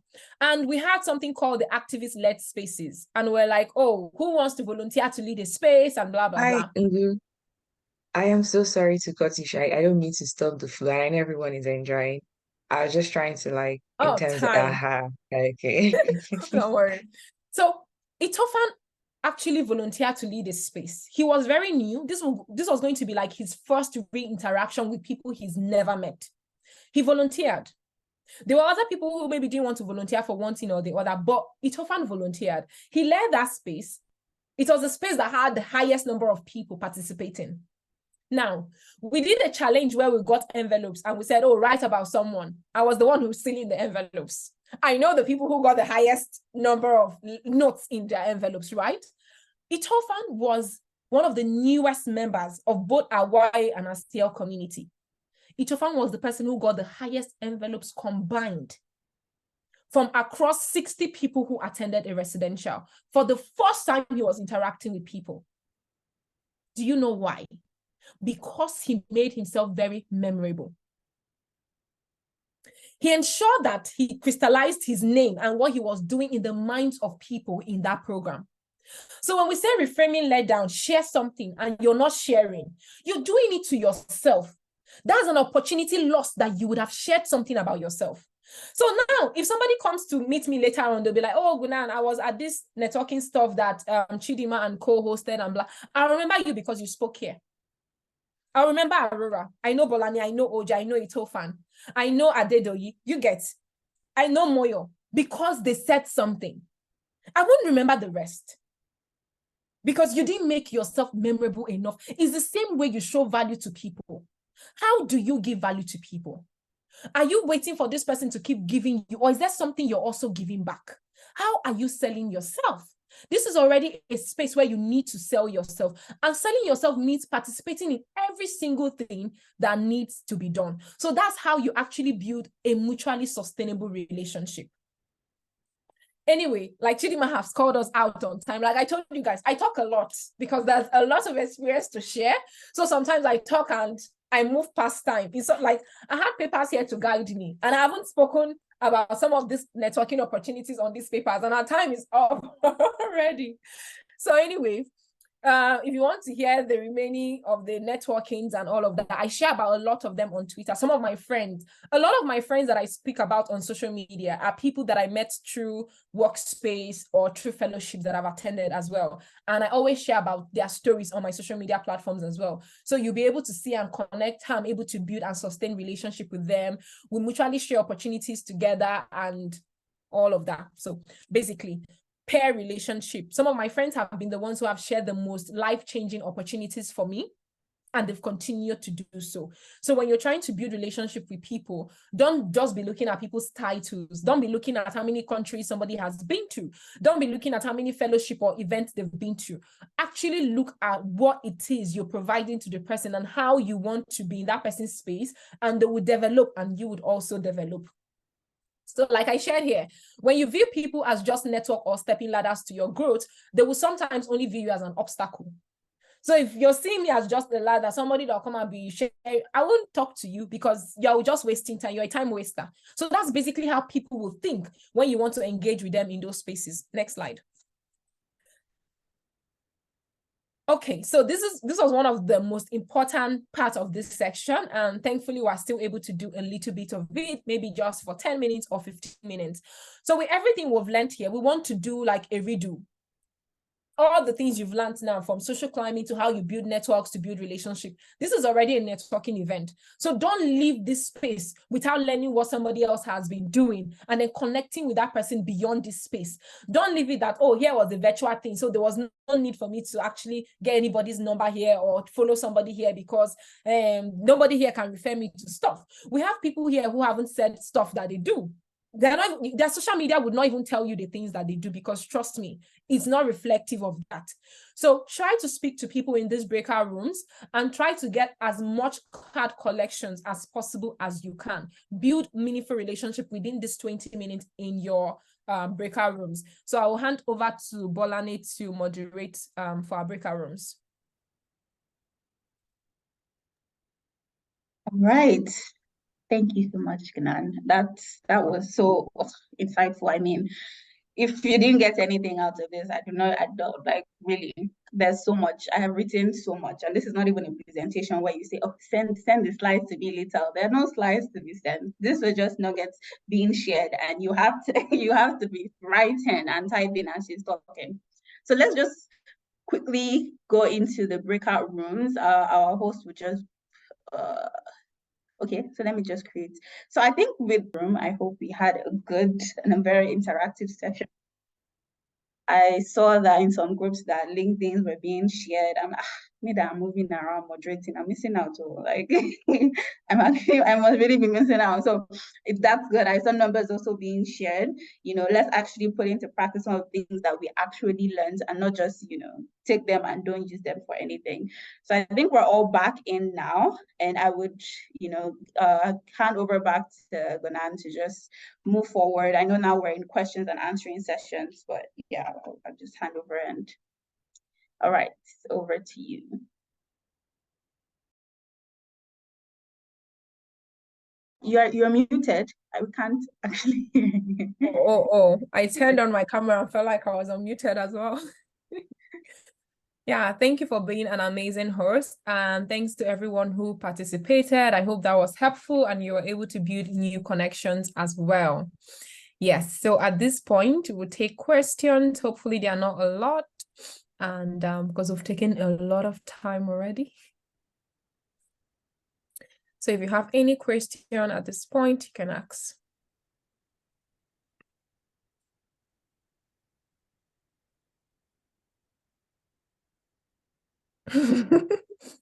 No question, it all entered. Chidima, why? Because like me, I like to shade. I like to shade. It's like when you're doing interview and then you're done, you've answered all the questions, the interviewer will ask any question and I know everything. I've read a lot. No question. People don't understand how that impacts sometimes, like the work. It depends. Sometimes you really answer the questions well, and maybe if you don't ask any question, it still won't impact your interview. But certain times, the question that you ask actually make people decide to work with you because of the kind of questions you ask, because it gets them to know what your thought process is, how intelligent you are, and all of those kind of things. So here, you might not ask question, but please, if you go for like a job interview where you're being paid in 6 figures and the rest, please do ask questions. Do not forget, is a crucial part of your interview process. Always ask questions. You can't know every single thing about that organization. You can't know about their weaknesses, their strength, all of those kind of things. You have burning questions, always ask them. Yeah, so that's lobby enough for the question. I'll let Chidima ask her question. I think Aurora wants to ask a question, so I think I'll just keep my mouth shut.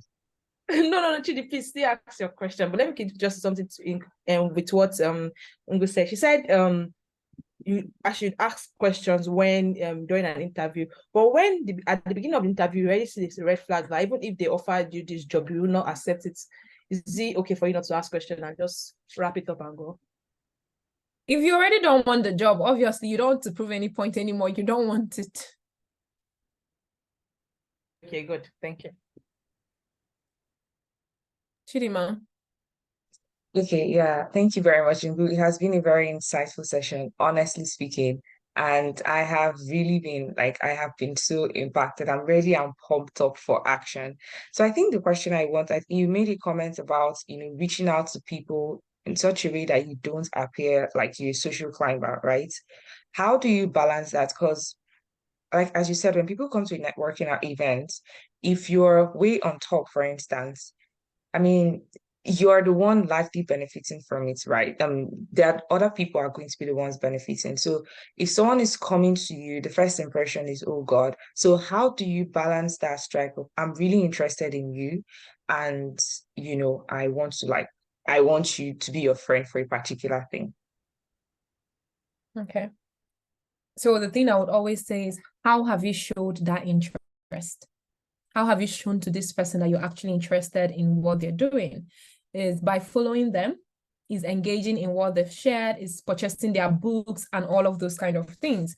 So I don't have a lot of people. I'm inspired by a lot of young people and stuff. I get to support them whenever they are doing whatever thing. I attend programs like this. I put 1 or 2 words in whatever book that they are writing, regardless of anything. But some of these people, it's because they've consistently like maybe shared stuff with me. We're always chatting for a period of time. If you send me a message on the first time that we're meeting and it's an ask, I will most likely not fulfill that ask.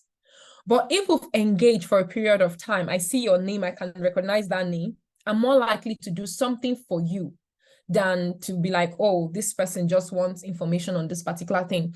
There are certain people who would say, oh, Ngunan, please, if you see opportunities here, can you share with me? Like I say, I can't be sharing opportunities to every single person, but actually I do share opportunities specifically to some people. So if I've conversed with you for a really long time, we'll kind of like benefiting mutually from each other. Like, and it's not like you're doing something specific for me, but I see the value that you're giving, even if not to me directly, like to the world, basically. I would tend to support what you're doing from my own angle, from my own corner, with what I can. But if you just come and it's the first time you're meeting me and you're like, oh, I just met you here, I heard your story, I'm genuinely interested in that particular story, I've gone on to follow you on socials, maybe can you don't ask the person really to follow you back, even because the person maybe doesn't relate to the things you post, but maybe you can tell the person, oh, I'm looking forward to having more discussions with you. Maybe right there and then you want to tell the person that, oh, I have this particular stuff that we're doing and it aligns with this particular thing that you've said. I've watched your video. It's just like how when we're writing to schools to give us admission or we want to get scholarship, you have to say, oh, you want this particular school because they have this lab in their school, they teach these particular topics in that school. You research, you tell stories of those things. So that person will know that you've researched them. You're not just coming because, oh, they called this person's name and this person is in this particular position or something. You actually know the person. Do you know how people feel when you tell them that, oh, I read the book you wrote. Oh, one time you shared this particular quote about something. Was it yesterday? I saw Karimot Odebode. I don't know if anyone here knows her, but she's a poet and she shares a lot. She does a lot of work. She's a current not Chevening school. I know she went to Harvard recently, but Karimot is somebody I met when I was a one champion in Nigeria as well. And she shared something. One of these very top political leaders said something, and he shared something in line of a poem she had said before. That really got to her. So those kind of things, imagine somebody now tells Karimot something and then the person will share in their own seminar that, oh, so and so it's Karimot that said it.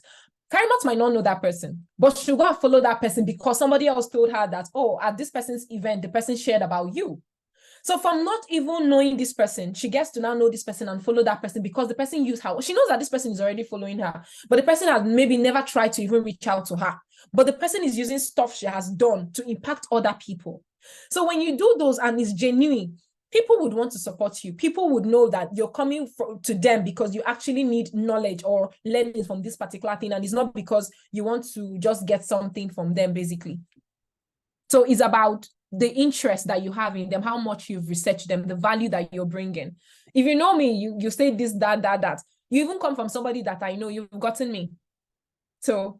Thank you. Thank you very much. OJ. Yeah, so I was just going to add to what you said. I don't even have a question, but I was going to make it very practical, and it's because Itofa is here. So I I remember when as you said, the one residential, right? So when Itofa came and he was a new CA, he was leading his face, I was like, who is this person?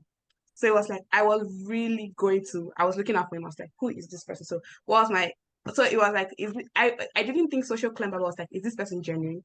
Is what I thought. I was like, is this person genuine? This person just want to show, because there are people like that. They just want to show. So when I mean, his activist list was really impactful. And then there was a time we had to like talk to someone beside us and talk something. So I spoke about Inspire Her Africa. I told you, this is what we do. He told me about what he does as well. And his response to what I said about Inspire Africa was like, wow, this is really awesome. If you ever need a facilitator, please let me know.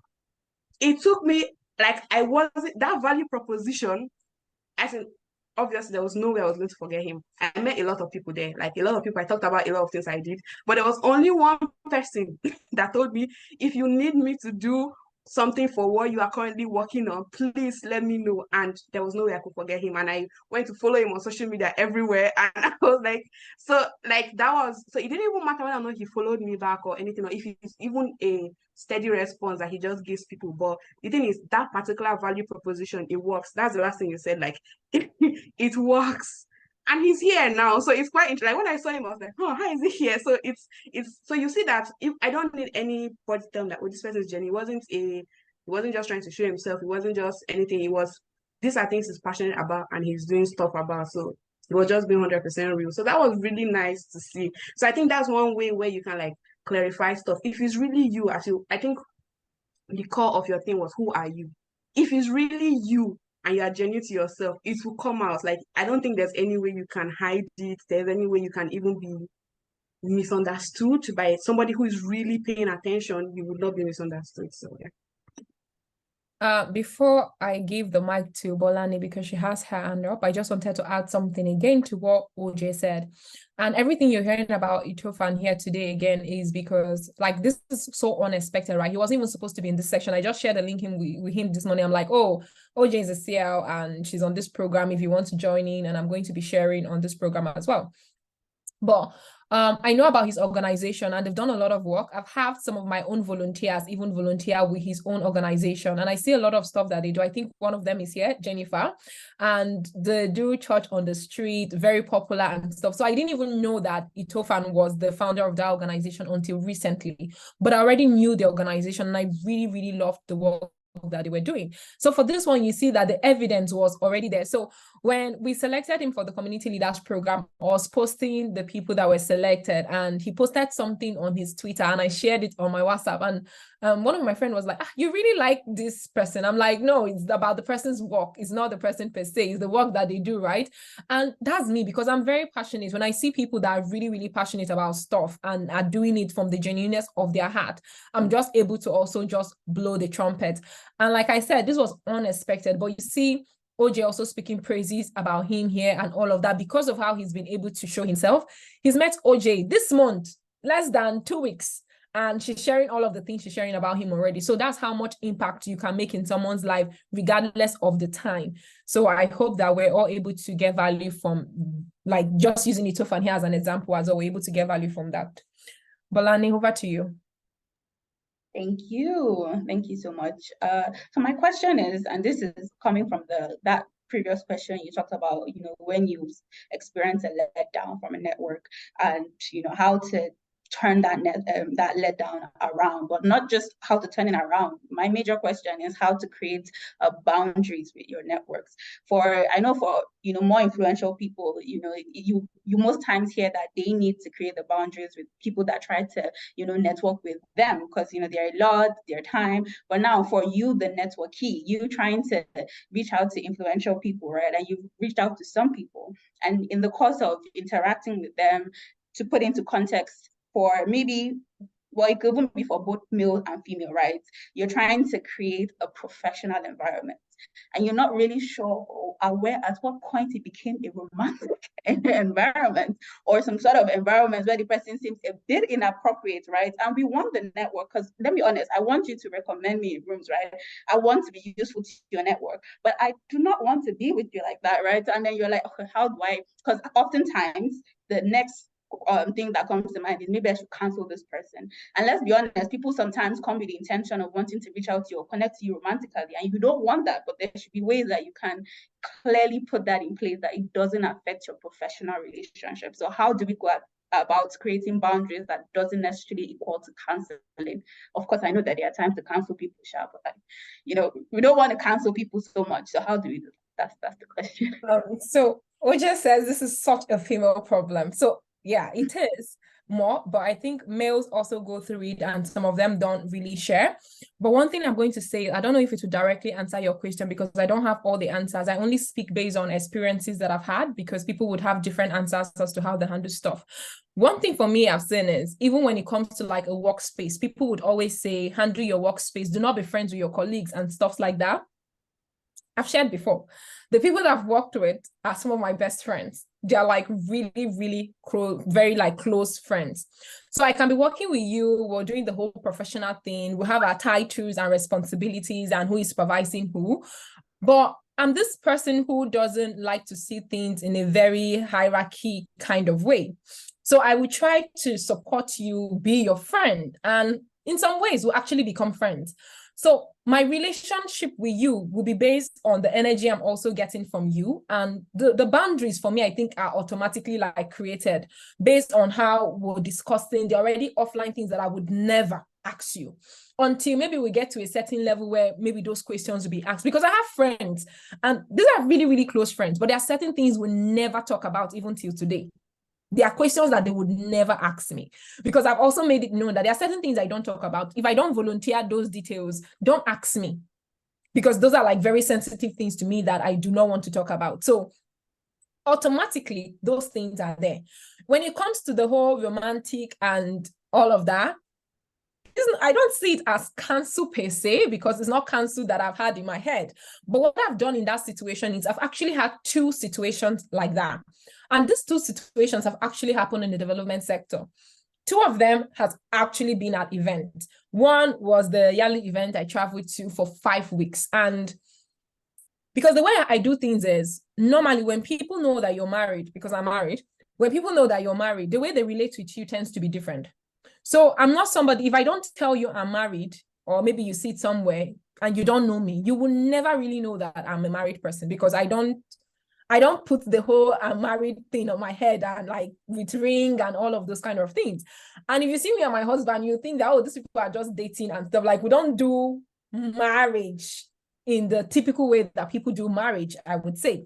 So people would relate to me in a certain way. By the time people know that I'm married, sometimes I'm not able to build good relationship with people, because they know that people feel like they need to respect you a certain way when they know you're married. And for me, that's very disrespectful. When you feel like a married person needs a certain level of disrespect and needs a certain level of respect, and somebody who is unmarried don't need that kind of respect, it doesn't make sense for me. So when I'm going to a fellowship, I'm going to an event, I'm going there as me, not as a married person.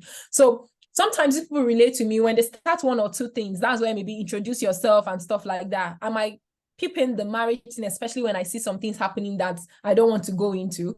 And I've done that kind of stuff. But in this particular event, there was a development leader that people respect, that I know that even if I call the name now, people would scream, because it's somebody who is really popular doing stuff. But this person is in development space, and this person pursued me bad. And this was somebody I really, really wanted to learn from, because this person has learnings, this person has experience, this person has skills.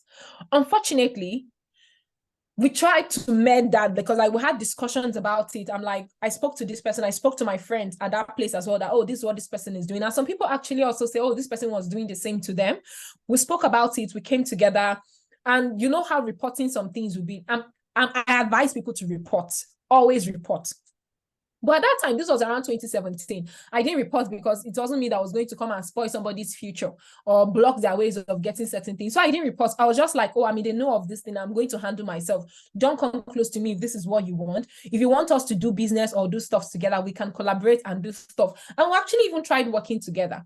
But I still had this perception of this person in my head. And it kind of like happened things in a way, like it hindered a lot, because we're not as good as we used to before it got to that stage. But we're able to now later set that boundaries in a way that this person knew that I took offense, major offense about this particular thing. And if they around me or people that I know, they know that they would never try that thing with that person, because I was very vocal about it. Like, I spoke about it a lot, that you even be scared that this girl will report me, so let me not even try it around her. The second person was a similar thing. This one was not even a senior to this other person. This one was when I was a 1 champion in Nigeria. So this second one happened in Nigeria. I went for this one program. And this was somebody I was actually looking to see when I came for the program. Like, I've been waiting to see you. It's me that was running to meet the person and be like, I'm so privileged to meet you, for like all of those kind of things. And 2-3 times later on, this person always wants to be in my room, wants to now start doing. So when he even knew I was married, and we like would always bring up the marriage topic with him, because he felt uncomfortable. But this person was still doing it. So the perception he gave me was, this is me, who is somebody that has like a really strong voice that can condense stuff. Now imagine this person working with girls that do not have the mindset to say anything, or they can preposition people and say, oh, if you're with me, I would give you access to maybe opportunities just like you shared. So it basically depends on how strong-willed you are, because with me, I can be so off-putting with any of those things. I will tell you right there that I'm not interested in this shit, and I would block you. Like, I don't care about your network. I don't care about your opportunities. Trust me. I would look for opportunities in different angles and places, and I would forget about you. So in my head, it's like, that's canceling this person. And I won't go and be bad-mouthing you and doing all, but my friends that are close to me will know that this person did this particular thing. I will tell them. I won't tell the world, but I will tell other people who are close to me. And if I see your name on a project that I'm involved in, then I would come out openly to actually express to the people that I'm working with that this is something that happened before. This person is somebody that has done this before. I don't know how we can maybe let this person in, or whether he can be managed properly. And like, I would always be open about those kind of circumstances. So I think speaking up is what matters. And then the boundaries for it, like I shared, for me is automated. Like, you already know things that I can talk about and things I can't talk about. The rest of the things you want to know about me is on social media and is on my WhatsApp status. Can I add something to that? So because I think I've had, I mean, two experiences I can remember, but one recently. So it was actually an event, and this person was like, when you talk about, I don't want to mention the name of the organization, but like like really top. And I on the mod, I didn't even know he was like that. So I went to this networking event. I spoke to him. He was like, "Oh, give me a 1 minute picture of yourself." I spoke. He was like, "Oh, there are still some things." I took his card. So it was when I went back to the office, and they were like, "You spoke to this guy." I'm like, "Yeah." I honestly had no idea he was that. So that was when I really became interested in answering his questions, because he was like, I should send him an email. So I sent him a mail. He sent me, like, as if you see the assignments, the time I went to, oh God, had I known, the time I took to do the assignments he gave me to do, I structured the email. I even sent the email to my boss, who edited the email because it was way top. And at that moment where I was working, we're looking for grants. So it was like, I mean, if we get access to this guy, I actually thought he was genuinely interested in what I was saying, had I known again. So, anyways, so he was now like, oh, that there is this like we'll come and hang out, then we'll talk about, because I was thinking I thought I was going to come to his office. So he sent me an email. He was like, oh, I'll summarize very quickly. We'll have to come and talk. And he's so old, like he's older than my dad. So I never thought about this. And my dad is in his late 60s. So I never, it never occurred to me. So anyway, so he was like, I mean, so when I spoke to him, he was like, oh, that oftentimes in Abuja, this was that some of these meetings take place in gardens. There's really, however, I should just, so I went to our project manager. So I called him. I was not like, please, this place. I got there as a good girl. That who are you? That, oh, that he's not there. Can I come to his residence? And so I beg. I'm not explaining anything again. So, like, I was like, I am so sorry. I am not able to come. And that was the end. I'm a firm believer that, like Ngu said something, God gives us second, third chances, right? And I was just like, if this is an opportunity that he wants for my organization, he's going to give it to me again. Now, the other instance, as I summarized, this other person was my very good friend, but was a boss, but we were very, very close friends. And he stepped out, like he has stepped a boundary. Now, because he was my friend and my boss too, it was very difficult, like blocking him immediately. And I think maybe that oftentimes happened, like cutting off, because I'm going to see him, like literally his desk is beside me. So I don't know how to maybe to block off. So I think one of the things, like I emphatically told him that, hey, you can't do this with me. I don't like it, right?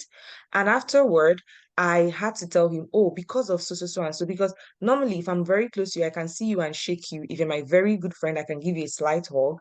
I was like, this is how we'll be greeting each other. I was that serious. Like I was like, hey, I'm unable to shake you anymore. I'll just see you and greet you like this. And that I was really that clear. I'm like, I'm sorry, I won't be able to do it. Because in as much as, right, I don't know. I mean, it's normal to hug, like to shake someone, right? And that's the end of it. It's so I ensured I was very clear, and I told I can't do that. I even set further boundaries beyond what's the boundary that the person tried to cross to ensure that even by commission or omission, it doesn't happen again. So I'll keep my mouth shut. All right, thank you so much. Thank you everyone for your questions. I'll just give back to Ngunan to just, round up and close, and, so that we can continue the rest of the, and try and ensure that we are out of here before 2:30, because this conversation has gone on long enough. We have kept our guest speaker long enough. I mean, it's been very insightful. So yeah, so over to you, Ngunan. I'll just go Thank ahead you and stop. so much, Bolani, Chidima, OJ, for putting this up. And it was really insightful for me as well. What helps me with all of these opportunities is I also always try to learn from them, from all of your responses. I'm learning from that as well. Your shared experiences, your questions, it helps to learn from that. So I'm really thankful that I was able to make our time to be here. And yes, I hope that we're able to get value from everything that was shared. Try to build connections with the people that you've met here. This can be like your practice ground. So just see how you're able to do and continuously do self-reflect on the kind of person that you are, self-audit and all of that. I posted on the group about Opportunity Dex being a very good platform to find opportunities for conferences, workshop, grants, and all of that. But one thing I always advise is whatever it is you're trying to get into, whether it's a grant you want, whether it's a conference, whether it's a scholarship, whether it's a country you want to migrate to, always ask yourself what the reason is behind that. Don't go to fellowships or opportunities because you want to go there and meet people. Go because there's something valuable that you want to contribute and learn from that particular space. So you see people going for Yali, for Mandela, for this, that. You want to check, is this something you really want to do? Or are you just doing it because people are also doing it? Or are you just doing it for the sake of travel? So if you know that it's not going to give you impact, don't be pressured into wanting to involve yourself in like those segments. Also, when you're trying to build on a particular thing, especially if you're working in the development sector, don't be, and people do this a lot, don't be pursued to doing some of these things because of like, maybe climate now is what has money more. So let's do projects in climate. Oh, gender has money now, let me go back to gender and stuff. I know I've rejected a lot of grant opportunities because I know that those were things I would never use my organization to launch or implement. I would never implement projects around certain topics. So when there were opportunities for money in those sectors that I would still get, and I got recommendations to actually do some of those things, I was still able to turn them down without feeling a certain way because I already had a mission and vision in mind. I already knew the things, like I set the scope as to what I was going to do and not do. So you want to always allow that to guide you. So because by the time you're letting everyone influence your decision as to the things you want to be involved in, then you also set yourself that trap of getting involved with the bad group, the bad gang, or just putting yourself in trouble, basically. So always be able to self-reflect. If nobody will tell you the truth, you will be able to tell yourself the truth. When you self-evaluate, you know why you're reaching out to people. You know why you're following people on social media. Only you know, we don't know. So you're able to answer those questions for yourself. Always take out time to do that. Thank you again so much for everyone being here, participating, even though we took a lot of your time to staying to the end. This was like, I think, an hour+ section. We spent 2 hours+. So thank you guys for staying till the end. And yeah, it was amazing meeting a lot of you today. Thank you so much once again, Ngunan. This was very, very well spent 2 hours, if I'm being honest. I'm glad that you took out the time to give us all the information, all the details. At this point, I'm not quite sure what else one can take out of an opportunity like this or a webinar like this. You've given all the details, you've given all the information. We have so much work to do, so much things to digest and reflect. And going by that, I would really appreciate for everyone to just take out time and actually give a feedback, right? I'm going to put the link to the evaluation form in the chat box.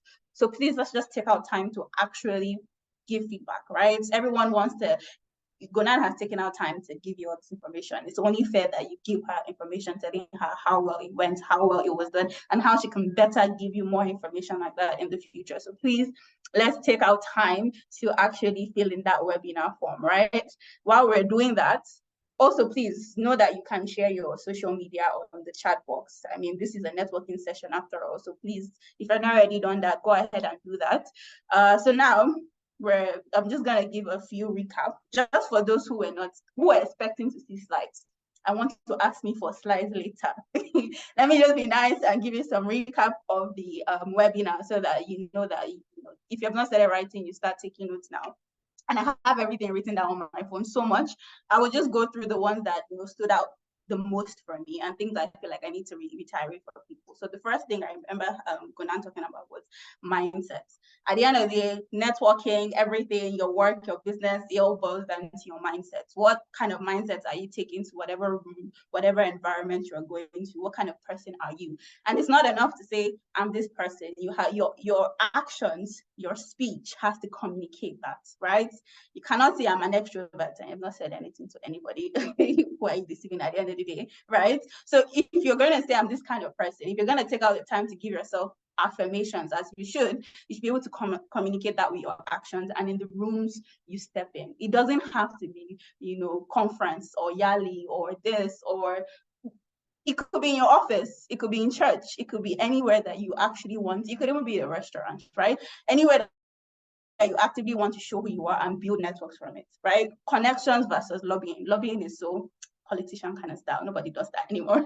Let's be honest, right? Nobody wants people coming to come and, I mean, there are probably still people like that, but that's not the kind of networks you want to be keeping anyway. People that you feel like you have to do favors or, for the lack of better word, kiss their, you want to actually build appropriate connections, right? Connections that people can speak for you. I mean, look at Itofan, for example. I don't know him all. Like everything I've heard today, and I'm sure he didn't have to pay them or anything for that kind of recommendation at this point, right? He just lived his truth and was who he needed to be.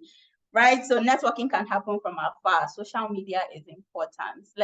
It's for pictures, it's for all that, but your timeline is also a form of network, right? What you're consuming is also a form of network. You're learning from people. You're saying, okay, I saw this on your timeline and I actually want to know more about it, or I've already done the homework, I've already taken your information, and this is what I was able to get out of it, and I'm reaching out to tell you thank you, right? That could also be a form of connection, just showing some sort of gratitude, right? So many things, right? You can network based on shared values, shared interests. It does not just have to be what you do. What you do is important, right? But there could always be other ways of opening conversations and opening connections. It could be based on novels, on reading. So much information that I took from this webinar, if I'm being honest. Another thing I even wrote was the era of follow has ended. No one does that anymore. If you're still in that, timeline, it's about time you get with the program and know that people just don't follow anymore. There might be some people like that, but we have sort of past that level, right? If you notice, trying to even grow followers these days has become more difficult because people are trying to actively protect their space, protect the things they see. And so if you're not dishing out content or information that people can vibe with or people can connect with, then I'm sorry, because you follow them doesn't mean you're going to follow you, right? So that's it. And so many more. So many more, right? So let's remember that if you have not filled out the webinar form and the evaluation form, please do send your social media. We can always continue this conversation offline with other people. You can discuss the things you learned and so on and so forth, right? So we're gonna have upcoming webinar events, and I think I'll just give Chidima the room Sorry, to I just talk. wanted to quickly say while I hand over, Ngu does project management boot camps, and I mean I think we earlier shared her website. So please, I mean, by all means, I have registered for the project management boot camp, I think last year, and it's Ngu always delivers. That's one thing. So please register, go to her website, follow her, and she also has a YouTube channel where she shares videos about her project management experience. Please do well to do that. Thank you. I'm done. Thank you very much for that. So here you go. If you want to further connect and listen to the more things that Ngunan has to say, these are platforms that you can actually use. So please let's check the chat box for that. Like I was saying, for upcoming events, we do have a lot of webinar and mastery sessions. Very often, more like twice in a month or even more. But the best way to actually keep in touch and keep track of that is to actually be following our social media platforms and actively, staying up to date with the information we have, so that you can learn better ways to, better yourself and push yourself, which is our vision anyway. So if you're trying to grow yourself, then IHA Inspire Her Africa is a platform you should be following, right? So yeah, this is the QR code. You can just scan it to connect with us to our Linktree, our Instagram, our LinkedIn, all the social media, our websites to get more information. And I think I wanted to point out was, I remember Ngunan saying that, you might want to reach out to someone so that this person can be your mentor, that person can be your mentor. They might not honestly have the opportunity and time to mentor you directly, but coming through a platform like Inspire Africa, I mean, that's the point of the organization, right?